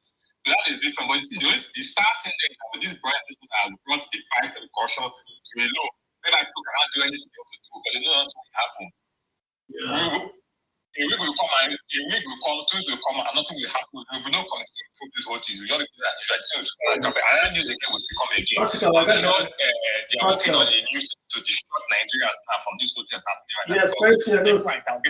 Practical. Let's hear. Very soon you're going to hear Air Nigeria. You're going to hear some of that nonsense will happen. Right now, this hotel is having some intensity and they don't like the PR it's getting. So they will find the to distract. They will look for another that would shut them from maybe they'll do Big Brother Abuja. Maybe they'll do Big Brother Abuja. Maybe Big Brother Abuja. Last two guys. Let's just take these two guys. Let's keep it to a minute and then we're going to just shut down real quick. Cheesy, let's go Cheesy and then we're going to go Cheesy. Yeah, go for it, sir. Okay. Real quick, sir. Okay, real quick. Generally, the way I think about this, first of all, somebody all illegal oil pipeline. I think it's just a process, all around process. And I think this, at least from an objective point of view, it's entirely in the entirety of it, from the regulators to the company that actually operates that pipeline, Transfer Capital. There's no way that Shell is not responsible, can't be responsible. There's no way that DPR, there's no way that NNPC, there's no way that any of the security agencies, communities, they are all held responsible. And I think this speaks to a bigger issue that this illegal pipeline was being operated for 9 years, and nobody picked up anything, nobody said anything up until now that this whole news blew up and we're having this issue. Secondly, when it comes to the issue of election of I understand that he's coming into a system and that the system operates as it should, because whether we like it or not, the system of Nigeria as a country is operating as it is designed, right? So him coming in for me, the way I see it, him coming in is the first step and changing that mentality that one, votes can be bought, and that two, that Nigerians do not know who we want to vote for. I think him coming in signifies a change. Now, one thing I want to point out about how systems work is that if you notice when Buhari first came in, he appointed a midfield. Now, in the financial, I've been in financial industry for close to 6 years now. Financial industry and gas for about 6 years now. And over the history, of course, of CBN governments, no CBN governor has done more than 5 years. Emefiele has done what now? I think about 8, 9. And you can see that he's changing. He's changing. And we can see how the ramifications of that, of him being the CBN governor, is. So at one point, now to see that Buhari changed some parts of that system to suit whatever he wanted to suit. He changed CJN, which is Chief Justice of Nigeria. Now, if it comes in, of course, he will also have the ability to make improvements to that system. We're giving him the benefit of a doubt, because of course he has not been president before. So we're giving him benefit of doubt that he come in and change those things for the better. So yes, he may not necessarily stop corruption in full, in totality, but him coming in puts that system, puts certain things in that system in place. We just want the system that works. We want an accountable system. Even if you lie to me, I see Americans all the time. I hear you. I see Americans all the time. They do a press conference, even if I know it's bullshit. Sorry, guys, but it's a press conference at least. How can they say that oil is being stolen and there's no official? The entire world is talking about it. It's on Reuters. It's on Wall Street Journal. It's on everywhere, BBC. But you can't issue a statement. It's unforgivable. But tomorrow, somebody will come and a spokesman. No, I hear you. A spokesman is going to come tomorrow and start to troll us on Twitter. You hear this one spokesman will come to Twitter and start to troll people. Oh, I'm just posting this. That's not your job. Your job is to inform, even if it's bad news. Say something. Say we are investigating. Full stop. At least that shows you are listening to people. You just can't shut up and just do nothing. That tells me you do not care. I know you don't care, but don't tell me you don't care. Last guy is going to be KTO07. Go for it, sir. KTO07. Go. Thank you for doing this. Please, sorry. Sorry. Okay, go ahead. Share does not own the Forgotten Terminal. Share handed over the Forgotten Terminal to NNPC in 2012. So Share is not the owner of Forgotten Terminal. They And half of the terminal, they don't own of it anymore. Yeah, no, but the point being made again is that the platform, that platform was owned by Shell. Oil goes to that pipeline. I'm interested in who is used to be owned by Shell. Which ships are coming there is my only concern. Which ships came there? And you can find out. Just go back 6 months, look at their logs. You can find out there's satellite data on your phone. It's on your phone. Get the ship's number. You can track the ship that went to that particular pipeline platform. It's not rocket science. You know the ship that came to that platform. Where refinery go to? You go to the refinery. Okay, this refinery, show me the paperwork that this ship used to sell this crude oil to you. Show it to me. They show you, follow the money. You follow that money and it will lead you back to Nigeria. And you see another quote unquote Abacha loot. That's what you're going to see. Abacha loot is sweet compared to what we're going to see with this oil pipeline. This has gone on for years. All right, cool. Let Kitty go ahead. I think I have the floor now. Yes, you got the floor. Go for it. Okay. Good day, everybody. I want to put this out. We've been talking about a lot of things centered around getting Nigeria better. But I want to just say this. The power is what's important. I've been hearing a lot of people about PWP. Yeah, he's going to be able to do what needs to be done to get the job done. Those are the questions which begin to at him. If it comes in, is he going to be able to fend Manila? Is he going to be able to fend what the other guys in now also? The last president. Abu Salami, is he going to be able to fend Abu Salami? Those are the questions we should ask ourselves. Because for you to get it to work, you have to find a lot of people that are going to be president. And then secondly, I think we should not downplay the effect of an opposition. We want to see a situation where the likes of the Sowore, if he doesn't become president, plays the role of a good opposition if Peter Obi becomes president. Because we cannot become complacent and say he's gotten there. Who's going to try him when he gets there? And let me also quickly throw this in. When people were given the contract to secure the pipelines, there was a lot of brouhaha. So many people against it. I was sponsored.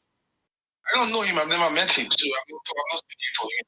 And we discovered what happened barely a month after he took over. Mind you, the contract was hanging by another company. I just changed the person operating the contract from the person operating the reform capital. And he was given a fraction of that, but because he was up to the task, he was ready to hurt people just to get the job done. That's why we are hearing all of these findings coming out.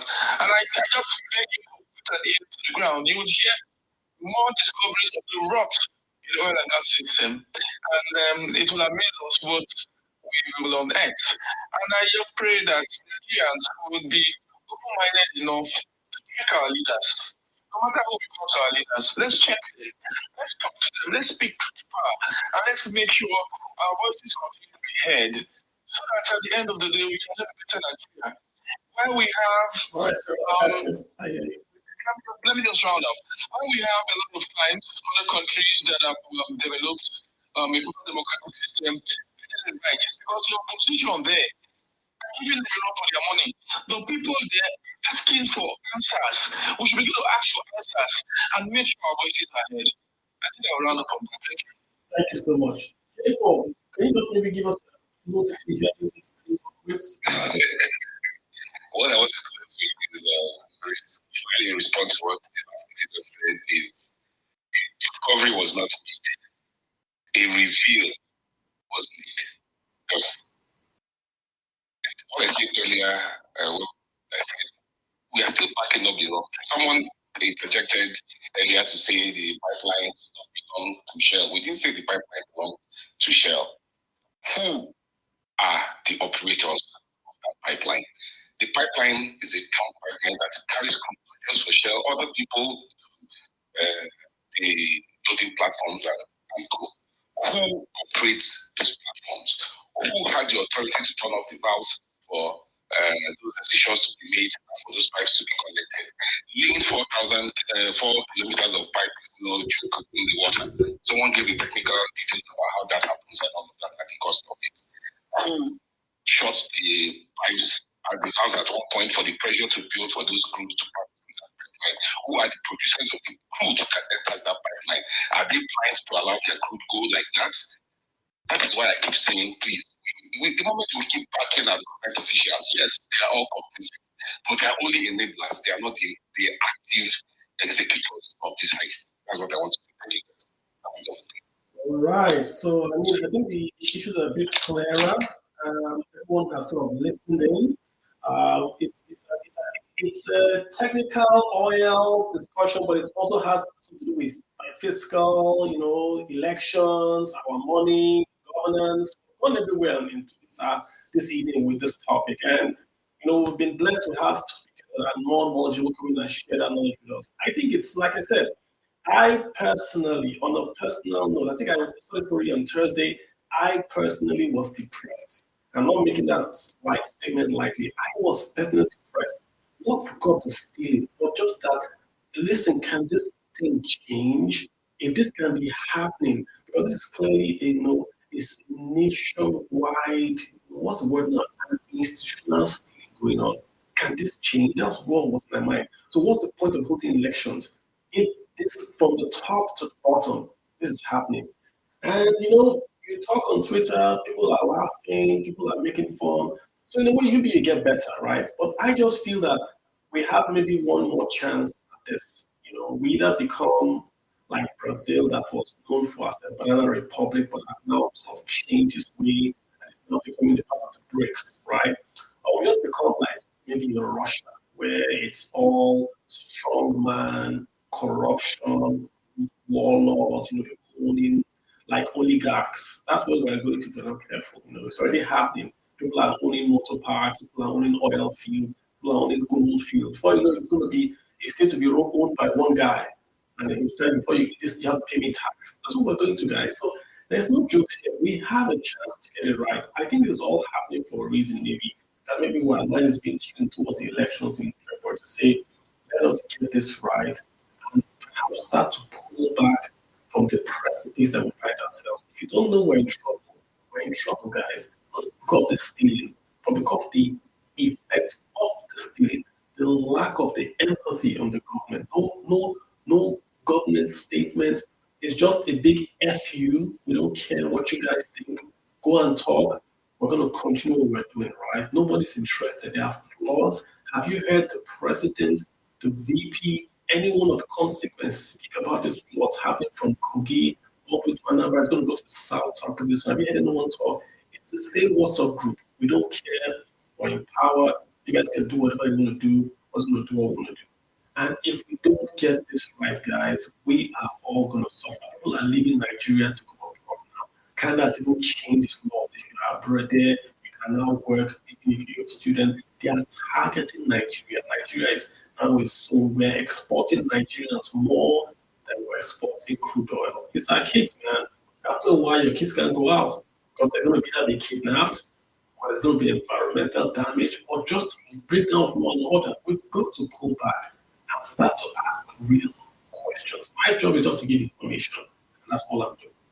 You guys, your job is to go out and elect a CEO that can change this country. It's not just politics, it's also on the personal side.